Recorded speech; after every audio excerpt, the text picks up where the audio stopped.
Hello, everyone, and welcome to Clink with Bosom Friends production of William Shakespeare's Julius Caesar. My name is Yelena Sigal. I'm actor, director, and co-founder of Clink with Bosom Friends.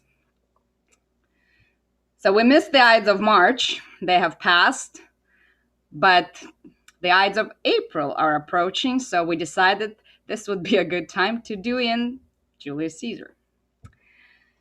This is Shakespeare's shortest tragedy. It is, in fact, very historically accurate. He follows Plutarch's description of those events pretty closely. The play is very compact, and the language is beautiful and very clear. The events of probably about 9 or 10 months are all squeezed into a few days in this play. And we are starting with one of Julius Caesar's triumphs. This is a triumph over Pompey's sons, and it also marks the end of one of the bloodiest civil wars that the fighting between Caesar and Pompey produced. So Caesar has just been declared a dictator for life. And with that comes a lot of power. So basically, he's actually an absolute ruler. However, there's a lot of unrest in the Senate, especially in the upper classes, since they do fear that Caesar will declare himself a king. And while they just gave him all the power that any king can wish for, they're just really using this to possibly remove Caesar. So the next time, so during this triumph, there's a lot of celebration. The commoners are all out, not working, because during triumphs there were a lot of goods thrown into the crowds. So everybody's drunk and happy, except, of course, for the upper classes. The next time we're going to see Caesar and his train, which is it's a very interesting expression that Shakespeare uses. He is already describing him as a king. So the next time we see Caesar is during the Lupercal festival, which did take place in the spring. And during that festival, he is presented with a crown by Mark Antony. And Mark Antony is his master of horses. He is Caesar's right hand. He presents Caesar with the crown 3 times, and 3 times Caesar refuses the crown, officially showing the people that he has no intention of becoming a king. Because while Caesar might have entertained some, he had ambitions of conquering the world, but he also knew very well that becoming a king in title was very dangerous. So he wasn't planning to do this. It's also the time in historical time. So we're talking about 44 BCE. And Caesar this is almost the first time he's spent more than just a few months in Rome. So he is taking his dictatorship duties very seriously. He is doing a lot of things to benefit the people of Rome. There's been several reforms that were enacted under his dictatorship. And the reason why, as we would see in this play, things kind of need to happen very, very quickly. And that's why the upper classes are very anxious to use this time, because they all realize that a little more time and people would realize that Caesar is doing good things. He just ended the civil war. He is now back in Rome. He is putting all his energy in bettering the lives of common people. And as the saying goes, Rome is the mob. So it all depends on the mob, on people. If you can control them, then you control Rome. Caesar knew that very well. So the senators, lots of them have personal grudges against Caesar. And they see this time as an opportunity. So while there's still all this talk about Caesar possibly becoming a king, and which is the masses are not supporting that notion at all. But because the patricians actually do see that Caesar is maybe not necessarily planning to become a king, and he is doing all those good things, he's going to pretty soon become Caesar is already very popular with people, but he can become an absolute ruler in people's popularity. So the senators realize that they don't have much time. They need to use this. If they want to get rid of Caesar, they need to use this time now. And that is why just all of a sudden everything just starts happening. There was more than just one conspiracy, but we're obviously in this play concerned with just the main one. And so the patricians really use this time to move against Caesar. And yes, they have very little time until people realize that Caesar is good for them and to them. And if you don't know what they're planning, well, just watch this play to find out. I'm not going to give any more out.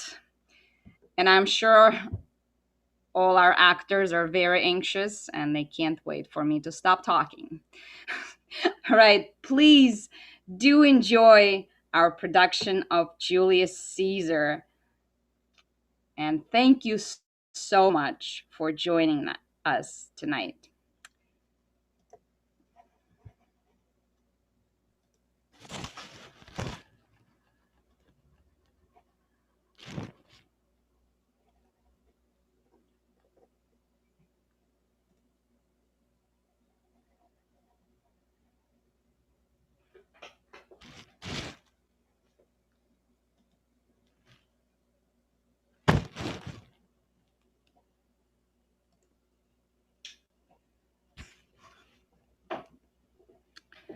Act 1, Scene 1.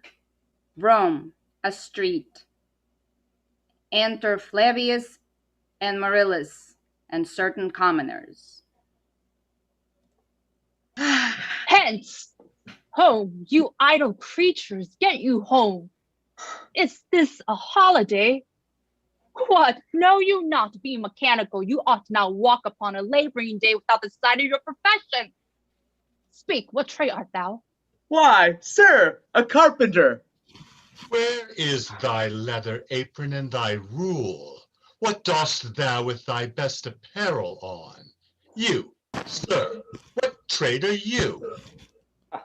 Truly, sir, in respect of fine workmen, I am but, as you would say, a cobbler. But what trade art thou? Answer me directly. A trade, sir, that I hope I may use with safe conscience, which is, indeed, sir, a mender of bad souls. What trade, thou knave? Thou naughty knave, what trade? Nay, I beseech you, sir, be not out with me. Yet, but if you be out, I can mend you. What meanest thou by that? Mend me, thou saucy fellow? Why, sir, cobble you. Thou art a cobbler, art thou? Truly, sir, all that I live by is by the all. I mend with no tradesman's matters, nor woman's matters, but with all. I am, indeed, sir, a surgeon to old shoes. When they are in great danger, I recover them, as proper man has ever trod upon neat's leather, gone upon my handiwork. But wherefore art not in thy shop today? Why dost thou lead these men about the street? Truly, sir, to wear out their shoes. I get myself into more work. But indeed, sir, we make holiday to see Caesar and to rejoice in his triumph. Wherefore rejoice? What conquest brings he home? What tributaries follow him to Rome, to grace in captive bonds his chariot wheels? You blocks, you stones, you worse than senseless things. Oh, you hard hearts, you cruel men of Rome, knew you not Pompey? Many a time and oft have you climbed up to the walls and battlements, to towers and windows, yea, to chimney tops, your infants in your arms, and there have sat the livelong day with patient expectation to see great Pompey pass the streets of Rome. And when you saw his chariots but appear, have you not made an universal shout that Tiber trembled underneath her banks to hear the replication of your sounds made in her concave shores? And do you now put on your best attire? And do you now cull out a holiday? And do you now strew flowers in his way that comes in triumph over Pompey's blood? Be gone! Run to your houses, fall upon your knees, pray to the gods to intermit the plague that needs must light on this ingratitude. Go, go.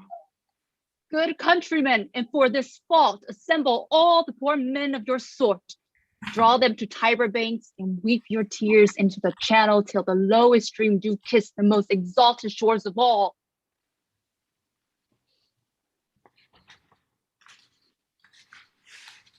See whether their basest metal be not moved.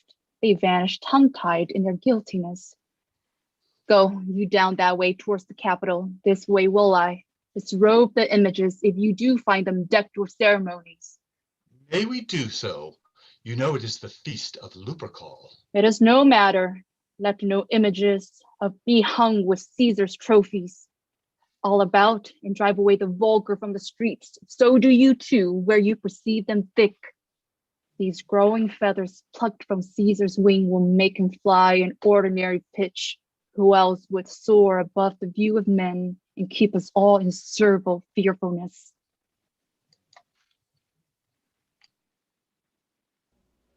Exeunt.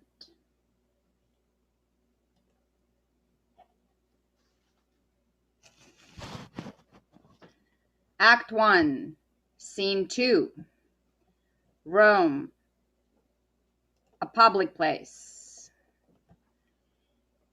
Enter Caesar, Antony, Calpurnia, Portia, Cicero, Brutus, Cassius, Casca. Calpurnia. Peace ho! Caesar speaks. Calpurnia. Here, my lord. Stand you directly in Antonius' way when he doth run his course. Antonius! Caesar, my lord. Forget not in your speed, Antonius, to touch Calpurnia, for our elders say the barren, touched in this holy chase, shake off their sterile curse. I shall remember. When Caesar says, do this, it is performed. Set on, and leave no ceremony out. Caesar! Ha! Who calls? Bid every noise be still.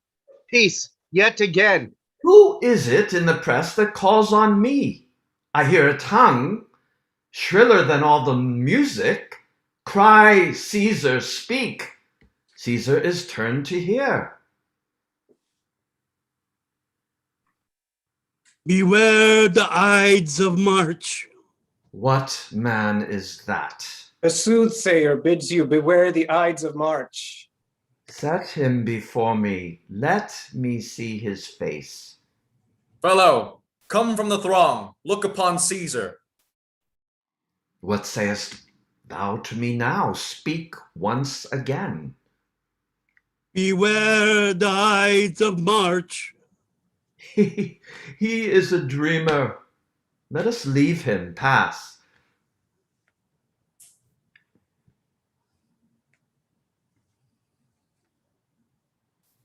Will you go see the order of the course? Not I. I pray you do. I am not gamesome. I do lack some part of that quick spirit that is in Antony. Let me not hinder, Cassius, your desires. I'll leave you. Brutus, I do observe you now of late. I have not from your eyes that gentleness and show of love as I was wont to have. You bear too strange and stubborn a hand over your friend that loves you. Cassius, be not deceived. If I have veiled my look, I turn the trouble of my countenance merely upon myself.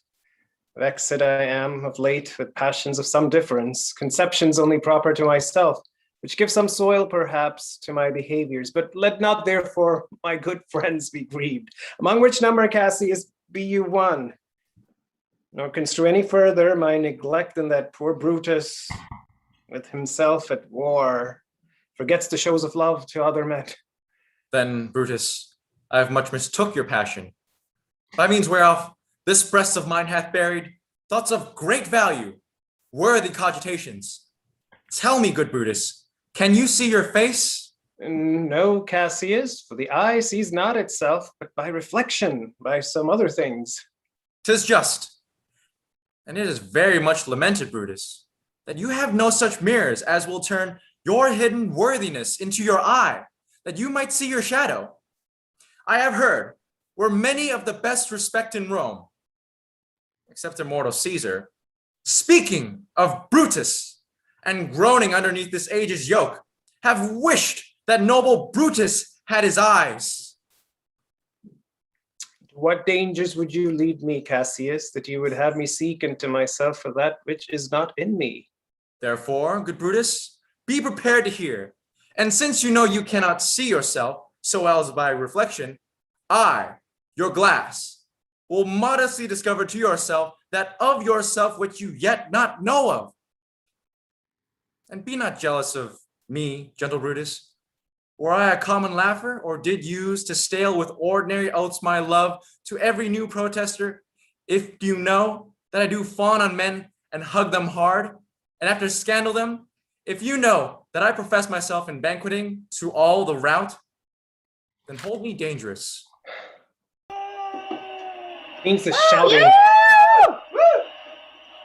I do fear the people choose Caesar for their king. Aye. Do you fear it? Then must I think you would not have it so. I would not, Cassius, yet I love him well. But wherefore do you hold me here so long? What is it that you would impart to me? If it be aught toward the general good, set honor in one eye and death in the other, and I will look on both indifferently. For let the gods so speed me as I love the name of honor more than I fear death. I know that virtue to be in you, Brutus, as well as I do know your outward favor. Well, honor is the subject of my story. I cannot tell what you and other men think of this life, but for my single self, I had as lief not be as live to be in awe of such a thing as I myself. I was born free as Caesar. So are you. We both have fed as well, and we can both endure the winter's cold as well as he.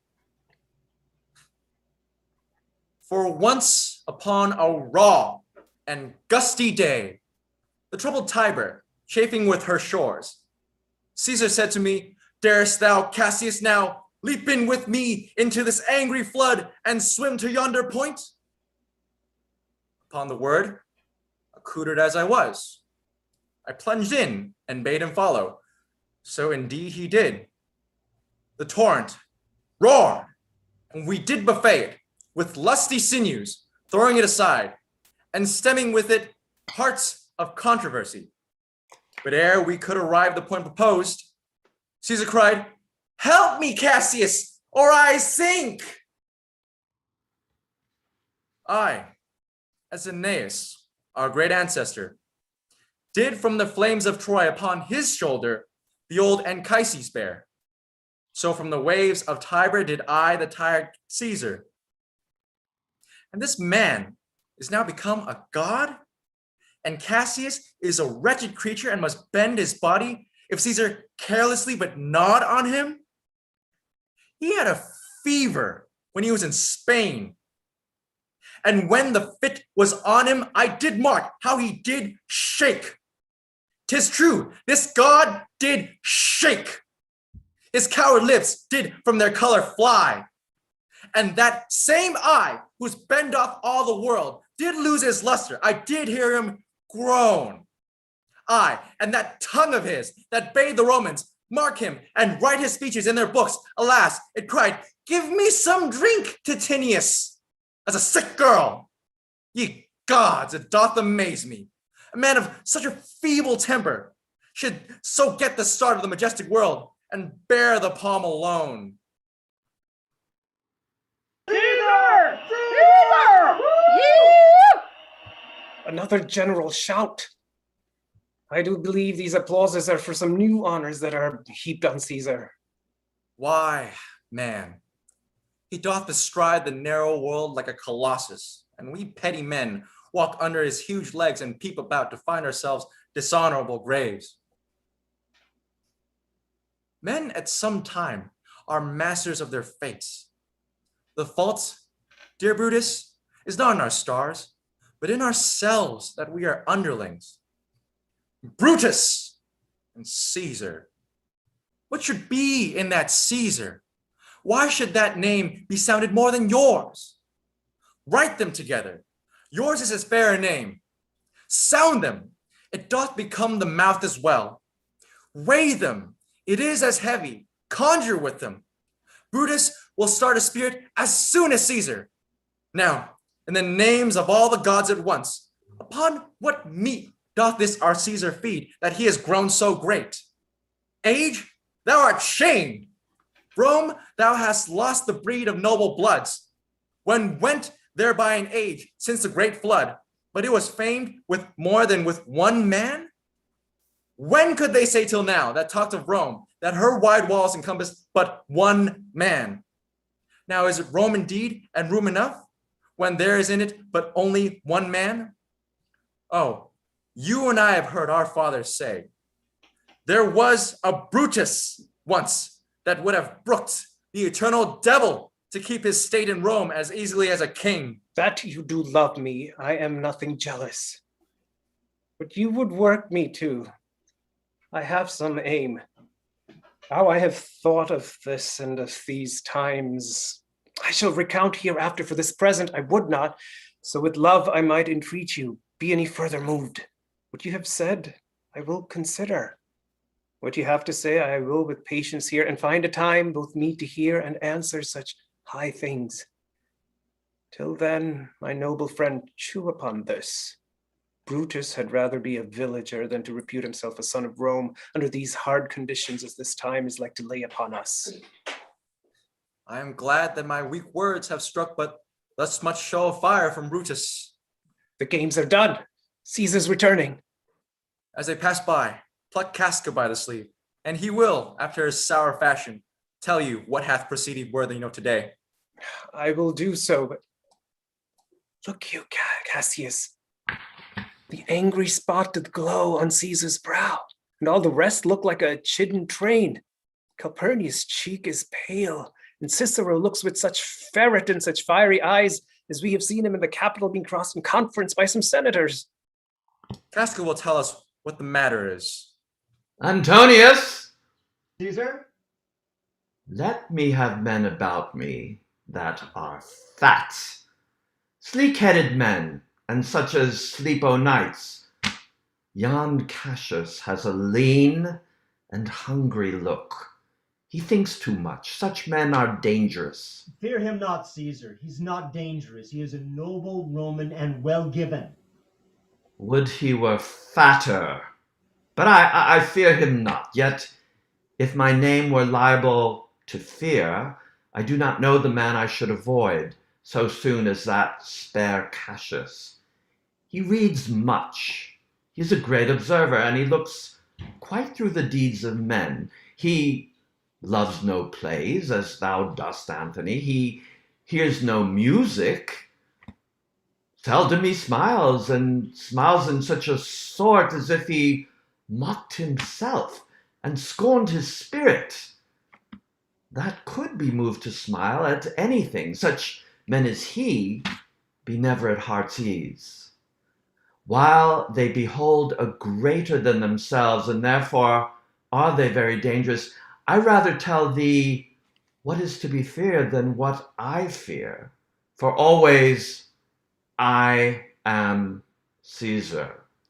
Come on my right hand, for this ear is deaf, and tell me what thou truly thinkst of him.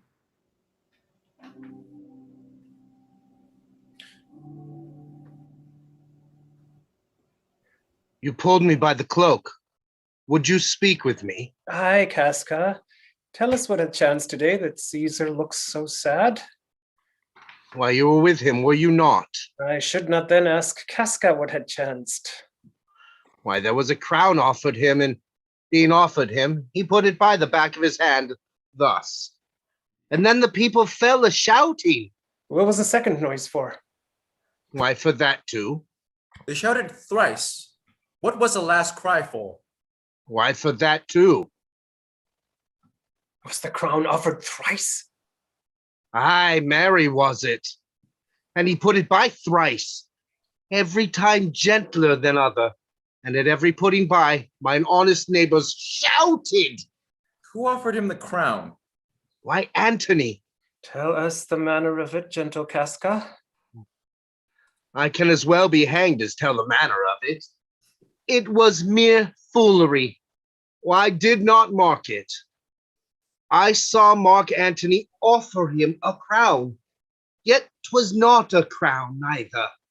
'Twas one of these coronets, and as I told you, he put it by once. But for all that, to my thinking, he would fain have had it. Then he offered it to him again. Oh, then he put it by again. But to my thinking, he was very... Just swooned? He fell down in the marketplace and foamed at. He said if he had done or said anything amiss, he desired their worships to think. But for mine own part, it was Greek to me. I could tell you more news too. Marilus and Flavius for pulling skulls off Caesar's images, and your dinner worth the eating. Good. I will expect you. What was this grown to be? He was quick mettle when he went to school. So is he now in execution of any bold or noble enterprise. However, he puts on this tardy form. This is his words, with better appetite. So it is. This time I will leave you. Tomorrow, if you please to speak with me, I will come home to you, or... So, till then, think of the world.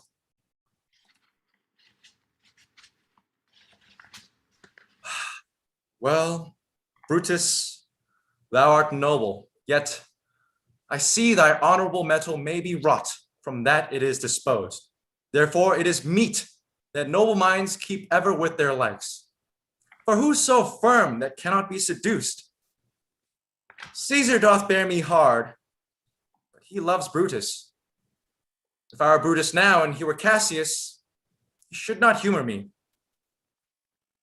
I will this night in several hands, in at his windows, throw, as if they came from several citizens, writings, all tending to the great opinion that Rome holds of his name, wherein obscurely Caesar's ambitions shall be glanced at.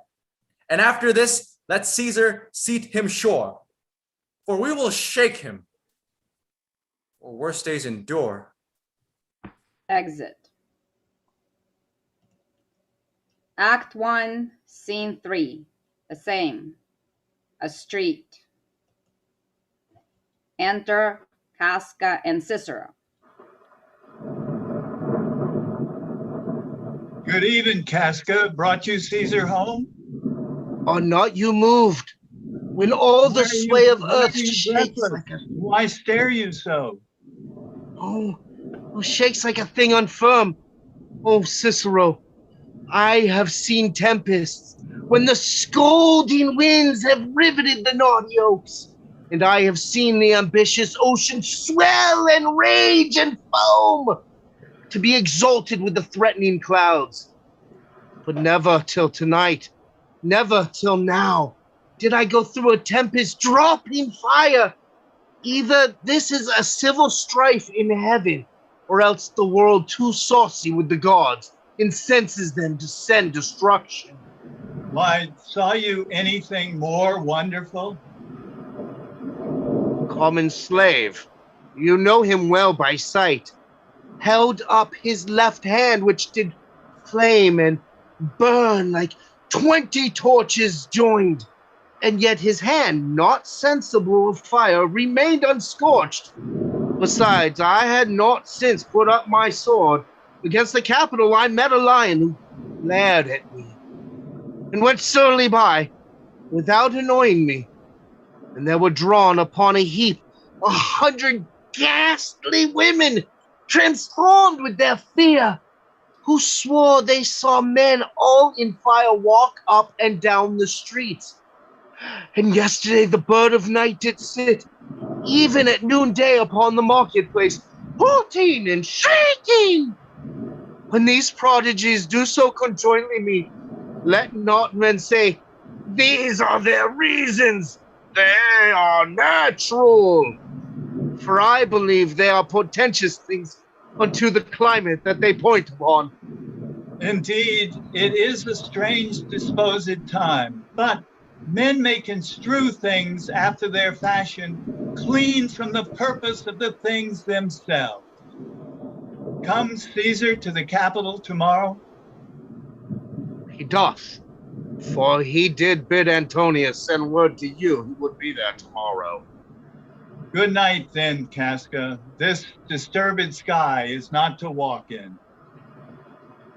Farewell, Cicero.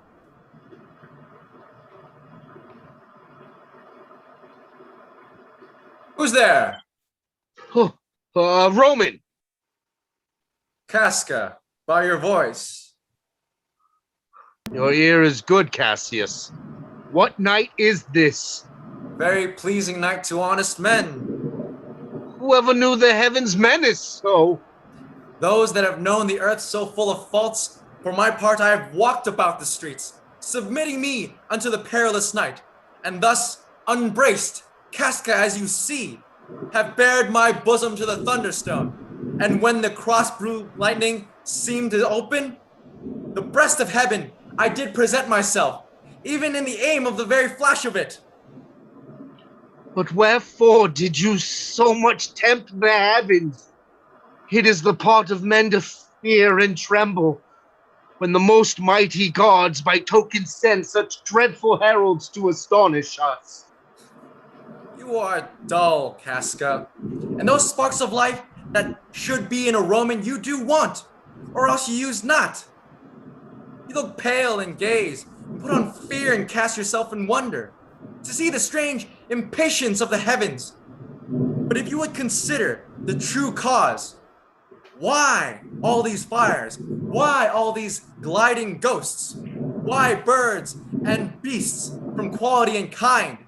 Why old men fool and children calculate? Why all these things change from their ordinance, their natures and preformed faculties to monstrous quality? Why you shall find that heaven hath infused with them these spirits to make them instruments of fear and warning unto some monstrous state. Now, could I, Casca, name to thee a man most like this dreadful night, that thunders, lightens, opens graves, and roars, as doth the lion in the Capitol, a man no mightier than myself, or me, in personal action, yet prodigious grown, and fearful as these strange eruptions are.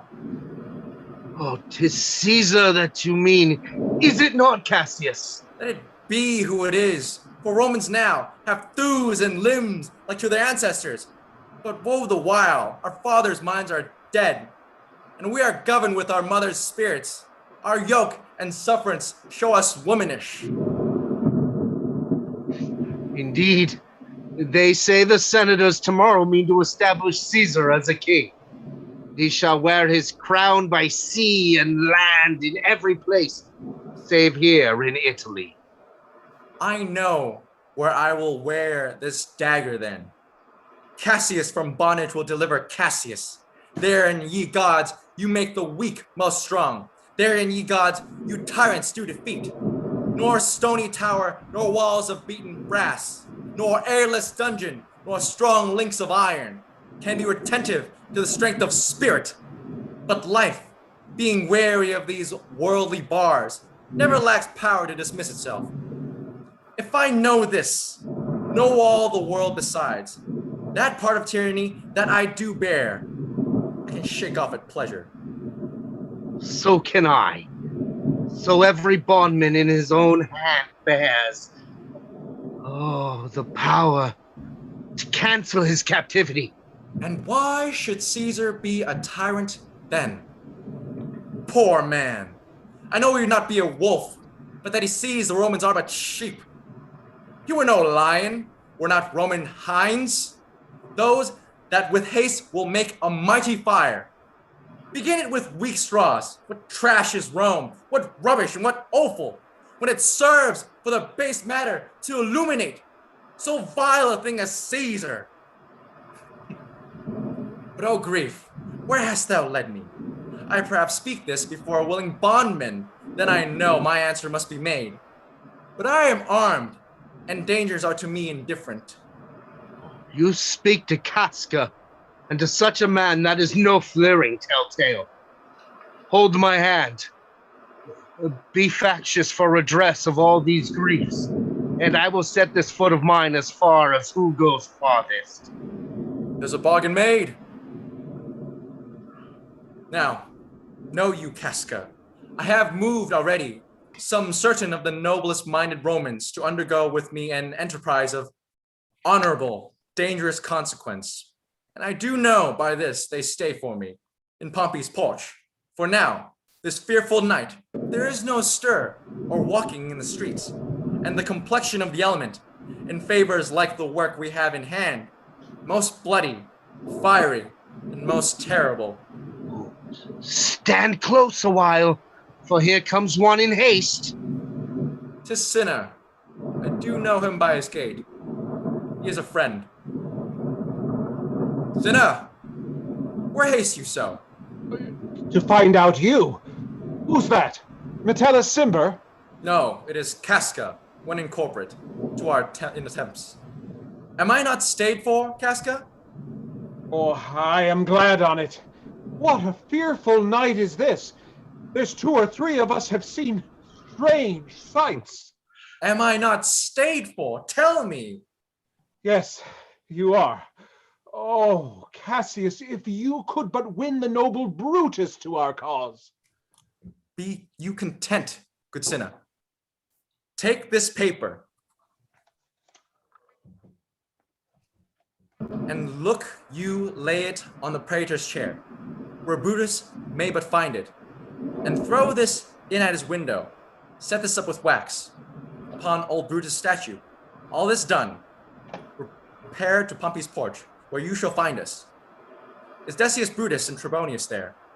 All but Metellus Cimber, and he's gone to seek you out at your house. Well, I will hie, and so bestow these papers as you bade me. That done, repair to Pompey's theater. Come, Casca, you and I will yet ere day see Brutus at his house. 3 parts of him is ours already, and the man entire upon the next encounter yields him ours. Oh, he sits high in all the people's hearts. And that which would appear offense in us, his countenance, like richest alchemy, will change to virtues and to worthiness. Him and his worth and our great need of him, you have right well conceded. Let us go, for it is after midnight, and ere day, we will wake him and be sure of him. Exeunt. Act 2, Scene 1. Rome. Brutus's orchard. Enter Brutus. What? Lucius! Ho! I cannot by the progress of the stars give guess how near today. Lucius, I say! Oh, but it were my fault to sleep so soundly. When, Lucius, when? Wake, I say! But Lucius! Called you, my lord. Get me a taper in my study, Lucius. When it is lighted, come and call me here. I will, my lord.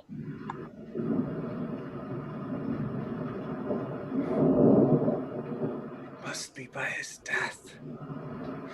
For my part, I know no personal cause to spurn at him, but for the general. He would be crowned.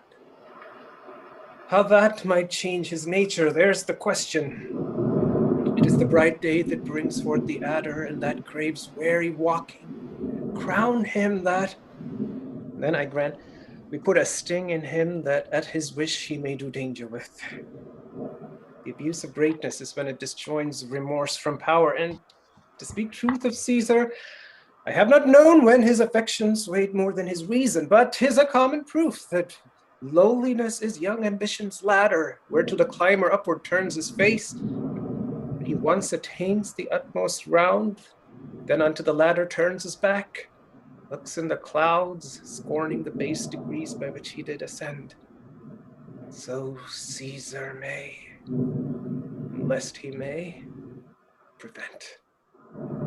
Since the quarrel will bear no color for the thing he is, fashion it thus: what he is augmented would run to these and these extremities, and therefore think him as a serpent's egg, which hatched would, as his kind, grow mischievous, would kill him in the shell. The taper burneth in your closet, sir. Searching the window for a flint, I found this paper thus sealed up, and I am sure it did not lie there when I went to bed. Get you to bed again. It is not day. It is not tomorrow, boy, the Ides of March. I know not, sir. Look in the calendar and bring me word. I will, sir. The exhalations whizzing in the air give so much light that I may read by them. Brutus, thou sleepst. Awake and see thyself. Shall Rome, etc., speak, strike, redress? Brutus, thou speakst. Wake. Such instigations have been often dropped where I have took them up. Shall Rome, etc. Thus must I piece it out. Shall Rome stand under one man's awe? Quit Rome! My ancestors did from the streets of Rome the Tarquin drive when he was called a king. Speak, strike, redress. Am I entreated to speak and redress? Oh, Rome, I make thee promise. If the redress will follow, thy full petition is at the hand of Brutus. Sir, March has wasted 14 days. 'Tis good. Go to the gate. Somebody knocks. Since Cassius first did wet me against Caesar, I have not slept.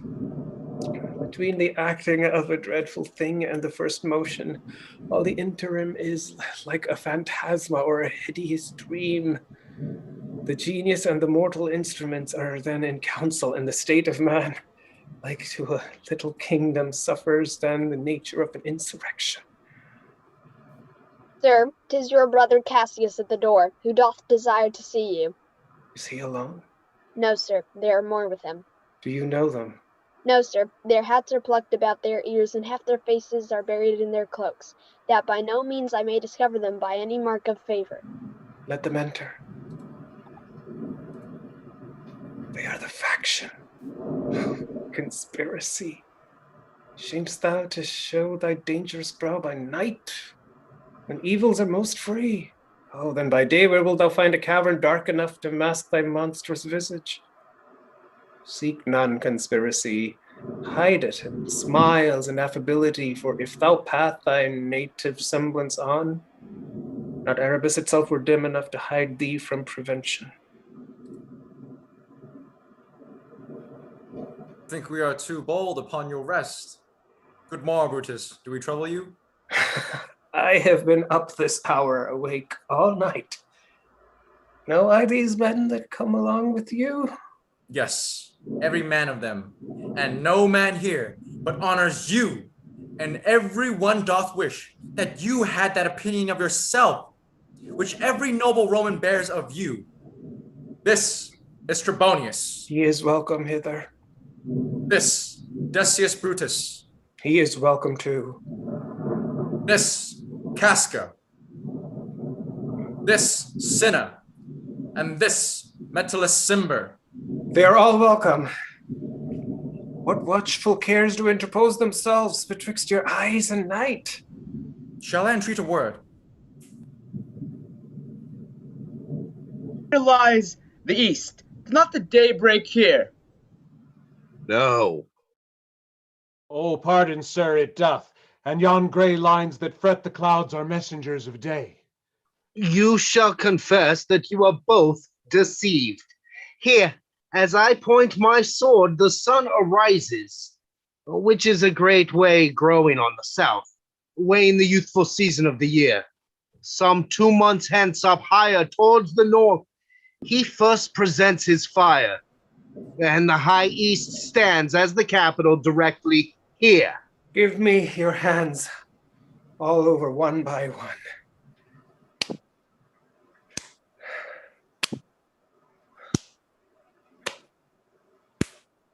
And let us swear a resolution. No, not an oath. If not the face of men, the sufferance of our souls, the time's abuse, if these be motives weak, break of betimes, and every man hence to his idle bed. So let high-sighted tyranny range on till each man drop by lottery.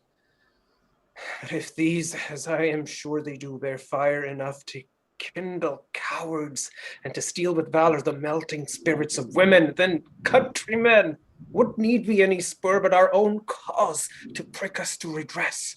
What other bond than secret Romans that have spoke the word and will not palter? And what other oath than honesty to honesty engaged, that this shall be, or we will fall for it?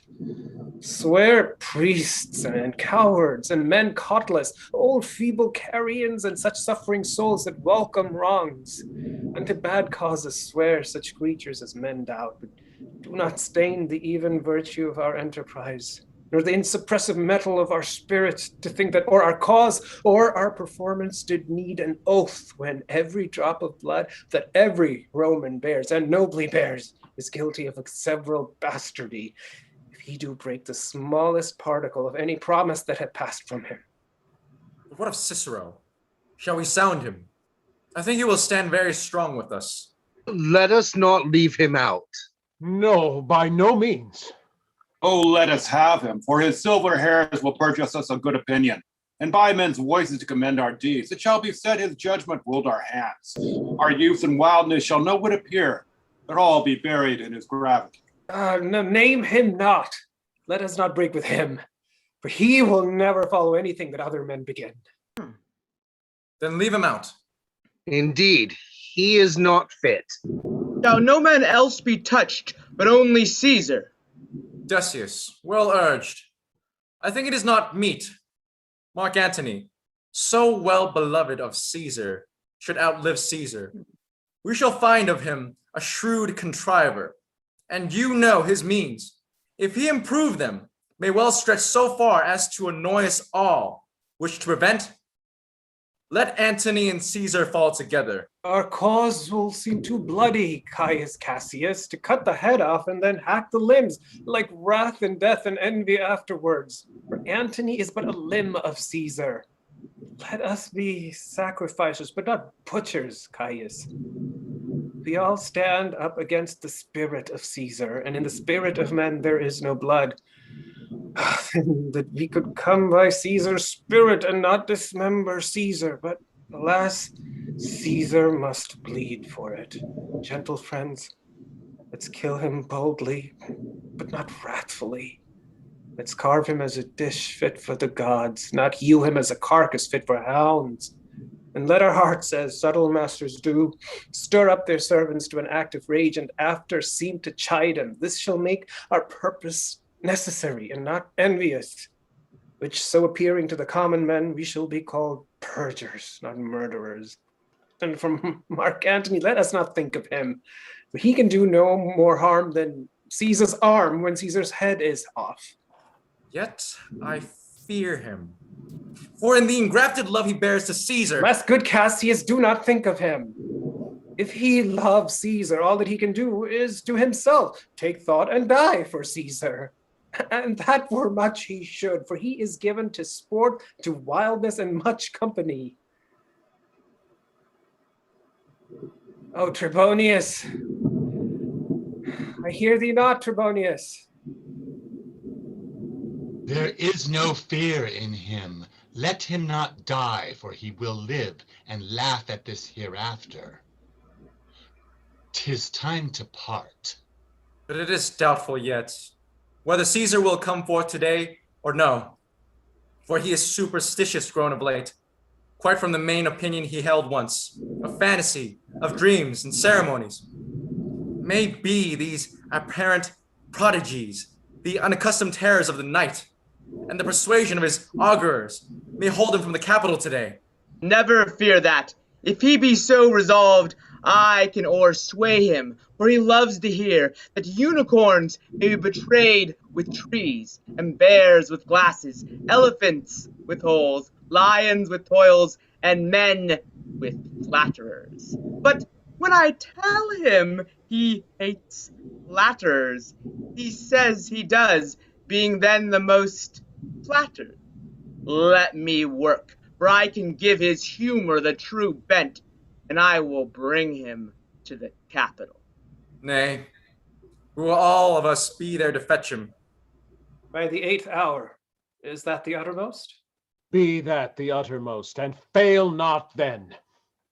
Caius Ligarius doth bear Caesar hard, who rated him for speaking well of Pompey. I wonder none of you have thought of him. Nay, good Metellus, go along by him. He loves me well, and I have given him reasons. Send him but hither, and I'll fashion him. The morning comes, upons, we'll leave you, Brutus. And friends, disperse yourselves, but all remember what you have said, and show yourselves true Romans. Good gentlemen, look good, fresh and merrily. Let not our looks put on our purposes, but bear it as our Roman actors do, with untired spirits and formal constancy. It's a good morrow to you, everyone.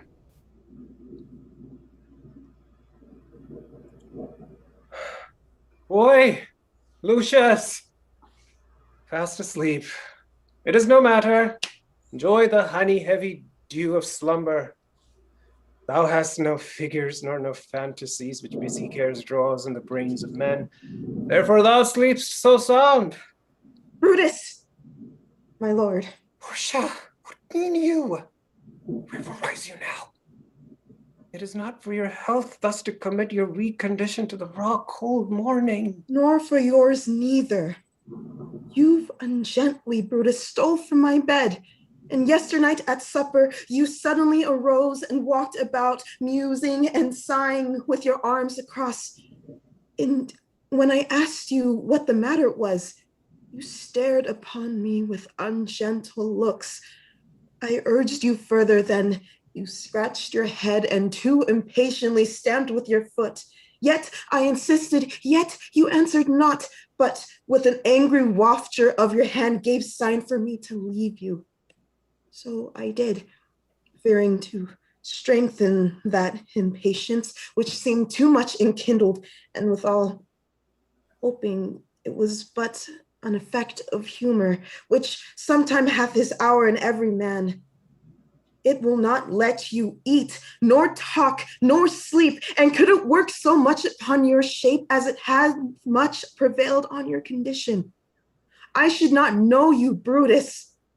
Dear my lord, make me acquainted with your cause of grief. I am not well in health, that is all. Brutus is wise, and were he not in health, he would embrace the means to come by it. Why, so I do, good Portia. Go to bed. Is Brutus sick? And is it physical to walk unbraced and suck up the rumors of the dank morning? What? Is Brutus sick, and will he steal out of his wholesome bed to dare the vile contagion of the night and tempt the roomy and unpurged air to add unto his sickness? No, my Brutus, you have some sick offense within your mind, which by the right and virtue of my place I ought to know of. And upon my knees, I charm you with my once commended beauty. By all our vows of love, and that great vow which did incorporate and make us one, that you unfold unto me yourself, your hath, why you are heavy, and what men tonight have had to resort to you. For here have been some 6 or 7 who did hide their faces, even from darkness. Kneel not, gentle Portia. Should not need if you were gentle, Brutus.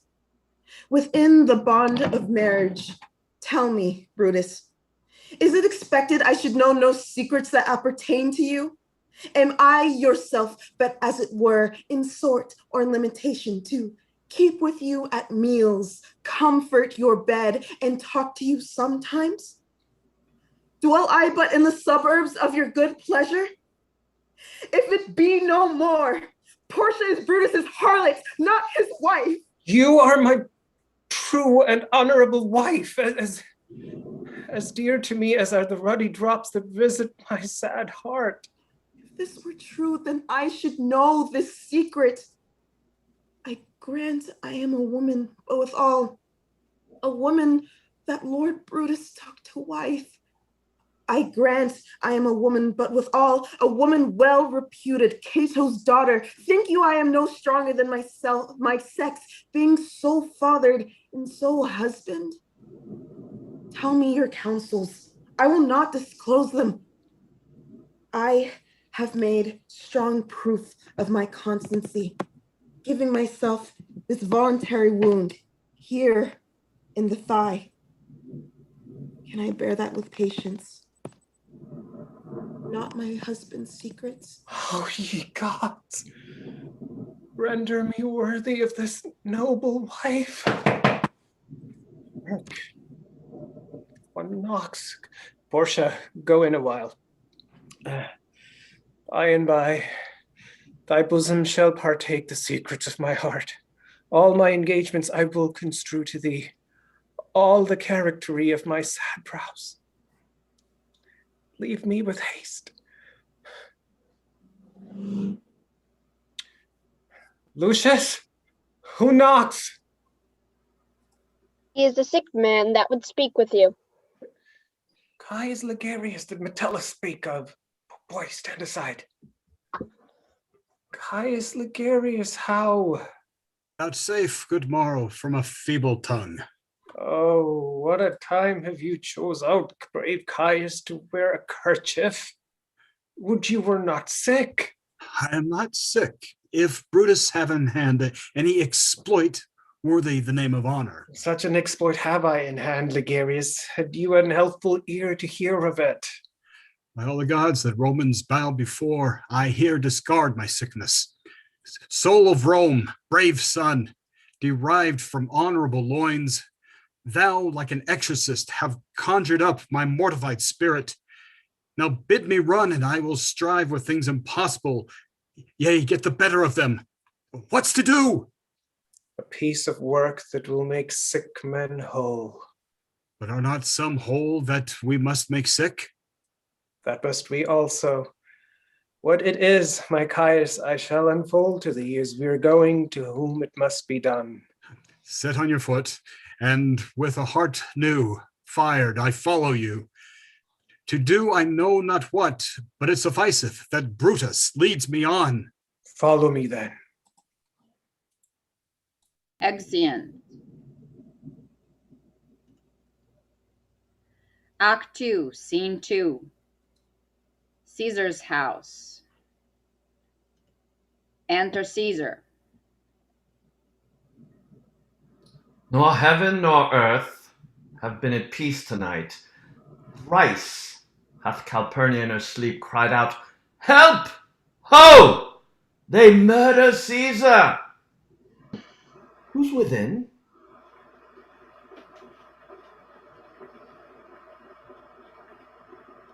Go bid the priests do present sacrifice, and bring me their opinions of success.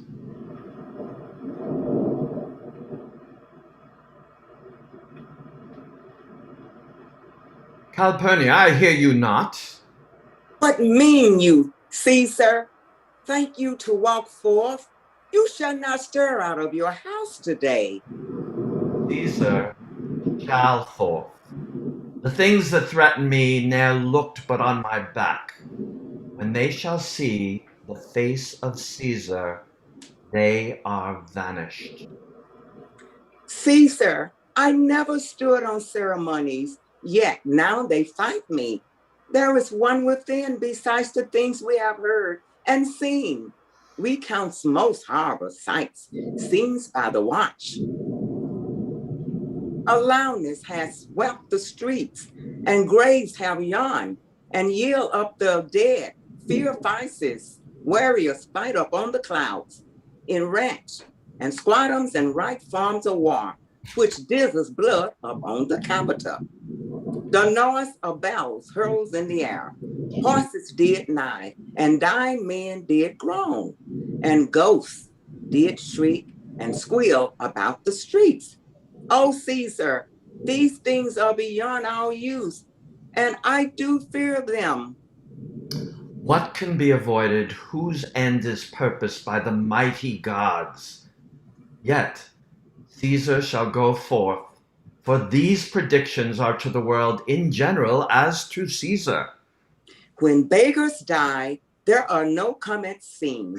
The heavens themselves blaze forth the dead of princess.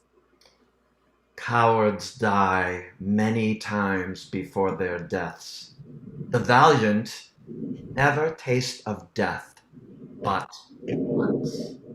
Of all the wonders that I yet have heard, it seems to me the most strange that men should fear, seeing that death, the necessary end, will come when it will come. What say the augurs? They would not have you to stir forth today, blocking the entrails of an offering forth. They could not find a heart within the beast. The gods do this in shame of cowardice. Caesar should be a beast without a heart. If he should If stay at he should home today stay at for fear. home, No, Caesar shall not. Danger knows full well that Caesar is more dangerous than he. We are two lions littered in one day, and I, the elder and more terrible, and Caesar shall go forth. oh my Lord, your wisdom is consumed in confidence. Do not go forth today. Call it my fear that keeps you in the house and not your own. We'll send Mark Antony to the senator's house, and he shall say, you are not well today. Let me, up on my knee, prevail in this. Mark Antony shall say, I am not well, and for thy humor I will stay at home. Here's Decius Brutus, he shall tell them so. Caesar, all hail! Good morrow, worthy Caesar. I come to fetch you to the Senate house. And you are come in very happy time to bear my greetings to the senators, and tell them that I will not come today. Cannot is false, and that I dare not falser. I will not come today. Tell them so, Decius. Say he's sick. Shall Caesar send a lie? Have I in conquest stretched mine arm so far to be afraid to tell graybeards the truth? Decius, go tell them Caesar will not come. Most mighty Caesar, let me know some cause, lest I be laughed at when I tell them so. The cause is in my will. I will not come. That is enough to satisfy the Senate, but for your private satisfaction, because I love you, I will let you know Calpurnia, here, my wife, stays me at home. She dreamt tonight she saw my statua, which I, like a fountain with 100 spouts, did run pure blood, and many lusty Romans came smiling and did bathe their hands in it. And these does she apply for warnings and portents, and evil imminent, and on her knee hath begged that I stay at home today. This dream is all misinterpreted. It was a vision, fair and fortunate. Your statue spouting blood in many pipes, in which so many smiling Romans bathe, signifies that from you great Rome shall suck reviving blood, and that great men shall press for tinctures, stains, relict, and cognizance. This, by Calpurnia's dream, is signified. And this way have you well expounded it. I have, when you have heard what I can say, and know it now, the Senate have concluded to give this day a crown to mighty Caesar. If you shall send them word you will not come, their minds may change. Besides, it were a mock apt to be rendered for someone to say, break up the Senate till another time, when Caesar's wife shall meet with better dreams. If Caesar hide himself, shall some not whisper, lo, Caesar is afraid? Pardon me, Caesar, for my dear, dear love, who our proceeding bids me tell you this, and reasons to my love is liable. How foolish do your fears seem now, Calpurnia. I am ashamed I did yield to them. Give me my robe, for I will go. And look, where Publius is come to fetch me. Welcome, Publius. What, Brutus, are you stirred so early to? Good morrow, Casca, Caius Ligarius. Caesar was ne'er so much your enemy as that some argue which hath made you learn. What is it o'clock? Caesar, 'tis struck an 8. I thank you for your pains and courtesy. See, Anthony that revels long o' nights is not withstanding up. Good morrow, Anthony. So to most noble Caesar. Bid them prepare within. I am to blame to be thus waited for. Now Cinna, now Metellus, what, Trebonius? I have an hour's talk in store for you. Remember that you call on me today. Be near me that I may remember you. Caesar, I will. And so near will I be that your best friend shall wish I had been further. Good friends, go in and taste some wine with me, and we, like friends, will straightway go together.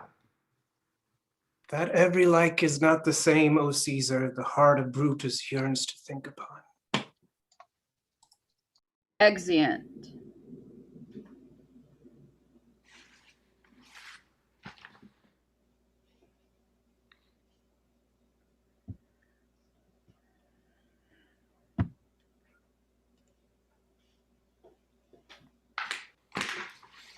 Act 2, Scene 3.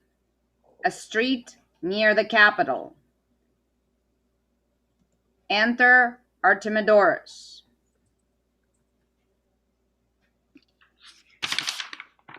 Caesar, beware Brutus.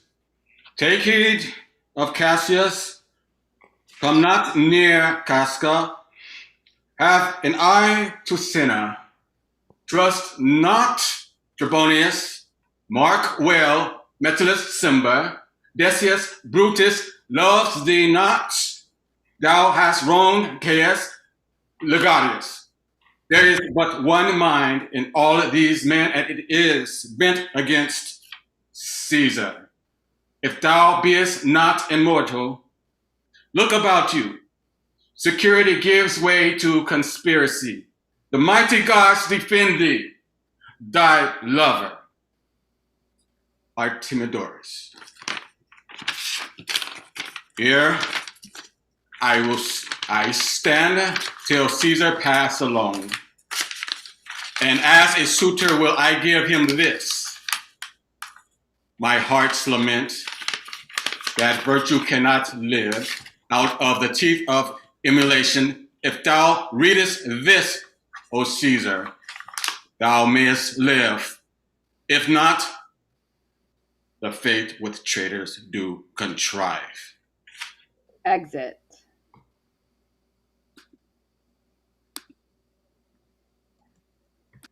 Act 2, Scene 4. Another part of the same street, before the house of Brutus. Enter Portia and Lucius. I prithee, boy, run to the Senate house. Stay not to answer me, but get thee gone. Why dost thou stay? To know my errand, madam. I would have had thee there, and ere again ere I can tell you what shall soothe there. Oh, constancy, be strong upon my side. Set a huge mountain between my heart and tongue. I have a man's mind, but a woman's might. How hard is it for a woman to keep counsel? Art thou here yet? Madam, what should I do? Run to the Capitol and nothing else, and so return to you and nothing else? Yes. Bring me word, boy, if thy lord look well, for he went sickly forth, and take good note what Caesar doth, and what suitors press to him. Hark, boy, what is that? I hear none, madam. Prithee, listen well. I heard a bustling rumor, like a fray, and the wind brings it from the Capitol. Sooth, madam, I hear nothing. Come hither, fellow. Which way hast thou been? At my own good house, good lady. What is the clock? About the 9th hour, lady. Is Caesar yet gone to the Capitol? Madam, not yet. I go to take my stand, to see him pass on to the Capitol. Thou hast some suit to Caesar, hast thou not? That I have, lady. If it will please Caesar to be so good to Caesar as to hear me, I shall beseech him to befriend himself. Why knowst thou any harm intended towards him? Not that I know will be, much that I fear may chance. Good morrow to you. Here the street is narrow. The throngs that follow Caesar at the heels of senators, of praetors, common suitors will crowd a feeble man almost to death. I'll get me to a place more void, and there speak to great Caesar as he comes along.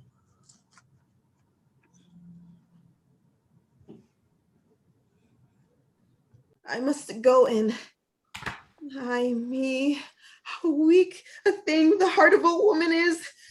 O Brutus, the heavens speed thee in thine enterprise. Sure, the boy heard me. Brutus hath a suit that Caesar will not grant. Oh, I grow faint. Run, Lucius, and commend me to my lord. Say I am merry, and come to me again, and bring me word what he doth say to thee. Exeunt. Act 3, Scene 1, Rome, before the Capitol. Enter Artemidorus, soothsayer, Caesar, Brutus, Cassius, Casca, Decius Brutus, Metellus Cimber, Trebonius, Cinna, Antony, Lepidus, Papilius. The Ides of March are come. Aye, Caesar, but not gone. Hey, Caesar! Read the schedule. Trebonius doth desire you to o'erread at your best leisure this his humble suit. Oh, Caesar, read mine's first, for mine's is a suit that touches Caesar nearer. Read it, great Caesar. What touches us ourselves shall be last served. Delay not, Caesar. Read it instantly. What, is the fellow mad? Urge you your petitions in the street? Come to the Capitol. I wish your enterprise today may thrive. What enterprise, Papilius? Fare thee well. What said Papilius Lena?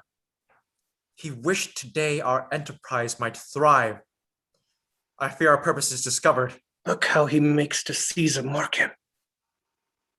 Casca be sudden, for we fear prevention. Brutus, what shall be done if this be known? Caius, Cassius, or Caesar never shall turn back, for I will slay myself. Cassius, be constant. Papilius Lena speaks not of our purposes, for look, he smiles and Caesar doth not change. Trebonius knows his time, for look you, Brutus, he draws Mark Antony out of the way. Where is Metellus Cimber? Let him go and presently prefer his suit to Caesar. He is addressed, pressed near, and second hand. Casca, you are the first that rears your hand. Are we all ready? What is now amiss that Caesar and his Senate must redress? Most high, most mighty, and most puissant Caesar. Metellus Cimber throws before thy seat, unhumble heart. I must prevent thee, Cimber. These couchings and these lowly courtesies might fire the blood of ordinary men and turn preordinance in first degree into the law of children. Be not fond to think that Caesar bears such rebel blood that will be thawed from the true quality with that which melteth fools. I mean, sweet words, low crooked curtsies, and base spaniel fawning.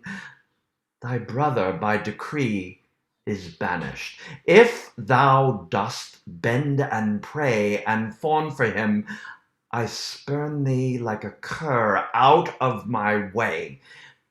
No Caesar doth no wrong, nor without cause will he be satisfied. Is there no voice more worthy than my own to sound more sweetly in great Caesar's ear for the repealing of my banished brother? I kiss thy hand. But not in flattery, Caesar, desiring thee that Publius Cimber may have an immediate freedom of repeal. What, Brutus? Pardon, Caesar. Caesar, pardon. as low as to thy foot doth Cassius fall, to beg enfranchisement for Publius Cimber. I could be well moved if I were as you. If I could pray to move, prayers would move me, but I am constant as the northern star, of whose true fixed and resting quality there is no fellow in the firmament. The skies are painted with unnumbered sparks. They are all fire, and every one doth shine. But there's but one in all doth hold his place. So in the world 'tis furnished well with men, and men are flesh and blood and apprehensive. Yet in the number I do know but one that's unassailable, holds on his rank, unshaked of motion, and that I am he. Let me a little show it, even in this, that I was constant Cimber should be banished, and constant do remain to keep him so. Oh, Caesar! Hence wilt thou lift up Olympus? Great Caesar! Doth not Brutus bootless kneel? Speak! Hands for me!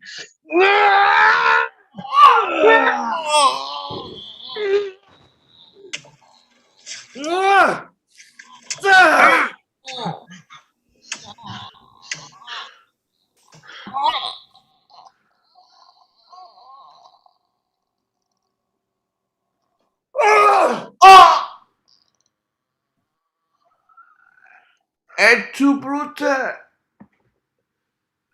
Then fall, Caesar! Liberty! Freedom! Tyranny is dead! Run hence! Proclaim! Cry it about the streets! Some to the common pulpits and cry out, liberty, freedom, and enfranchisement. People and senators, be not affrighted. Fly not, stand stiff. Ambition's debt is paid. Go to the pulpit, Brutus! And Cassius too! Where's Publius? Here, quite confounded with this mutiny.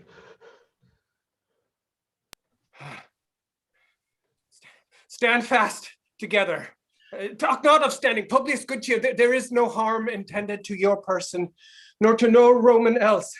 So tell them, Publius. Leave us, Publius, lest that the people rushing on us should do your age some mischief. Do so, and let no man abide this deed, but we the doers. Where is Antony? Fled to his house, amazed. Men's wives and children stare, cry out and run as if it were doomsday. Fate, we will know your pleasures. That we shall die, we know, but 'tis the time and drawing days out that men stand upon. Why? He that cuts off 20 years of life cuts off so many years of fearing death. Grant that, and then is death a benefit. So are we Caesar's friends that have abridged his time of fearing death. Stoop, Romans, stoop, and let us bathe our hands in Caesar's blood up to the elbows and besmear our swords. And walk we forth even to the marketplace, and waving our red weapons o'er our heads, let's all cry peace, freedom, and liberty. Stoop then and wash.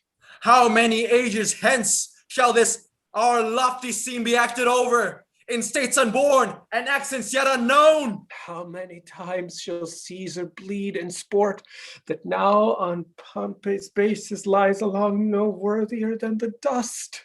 So oft as that shall be, so often shall the not of us be called the men that gave their country liberty. What shall we forth? Aye, every man away. Brutus shall lead, and we'll grace his heels with the most boldest and best hearts of Rome. Soft! Who comes here? A friend of Antony's. Thus, Brutus, did my master bid me kneel. Thus did Mark Antony bid me fall down, and being prostrate, thus he bade me say, Brutus is noble, wise, valiant, and honest. Caesar was mighty, bold, royal, and loving. Say I love Brutus, and I honor him. Say I feared Caesar, honor him, and loved him. But if Brutus will vouchsafe that Antony may safely come to him and be resolved how Caesar have deserved to lie in death, Mark Antony shall not love Caesar dead so well as Brutus living, but will follow the fortunes and affairs of noble Brutus through the hazards of this untroubled state with all true faith. So says my master Antony. Thy master is a wise and valiant Roman. I never thought him worse. Tell him, so please him come unto this place, he shall be satisfied, and by my honor depart untouched. I'll fetch him presently. I know that we shall have him well to friend.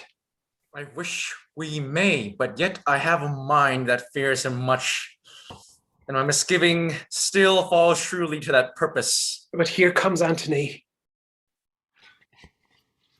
Welcome, Mark Antony. O mighty Caesar, dost thou lie so low? Are all thy conquests, glories, triumphs, spoils strung to this little measure? Fare thee well. I know not, gentlemen, what you intend. Who else must be let blood? Who else is rank? If I myself, there is no hour so fit as Caesar's death hour, nor no instrument of half that worth as those your swords made rich with the most noble blood of all this world. I do beseech ye, if you bear me hard now, whilst your purpled hands do reek and smoke, fulfill your pleasure. Live 1,000 years, I shall not find myself so apt to die. No place will please me so, no mean of death as here, by Caesar, and by you cut off, the choice and master spirits of this age. Oh, Antony, beg not your death of us. Though now we must appear bloody and cruel as by our hands and this our present act, you see we do yet see you but our hands, and this the bleeding business they have done. Our hearts you see not, they are pitiful, and pity to the general wrongs of Rome. As fire drives out fire, so pity hath done this deed on Caesar. For your part, to you our swords have leaden points, Mark Antony. Our arms in strength of malice and our hearts of brother's temper do receive you in with all kind love, good thoughts, and reverence. Your voice shall be as strong as many men's in the disposing of new dignities. Only be patient till we have appeased the multitude, beside themselves with fear, and then we will deliver to you the cause why I, that did love Caesar when I struck him, have thus proceeded. I doubt not your wisdom. Let each man render me his bloody hand.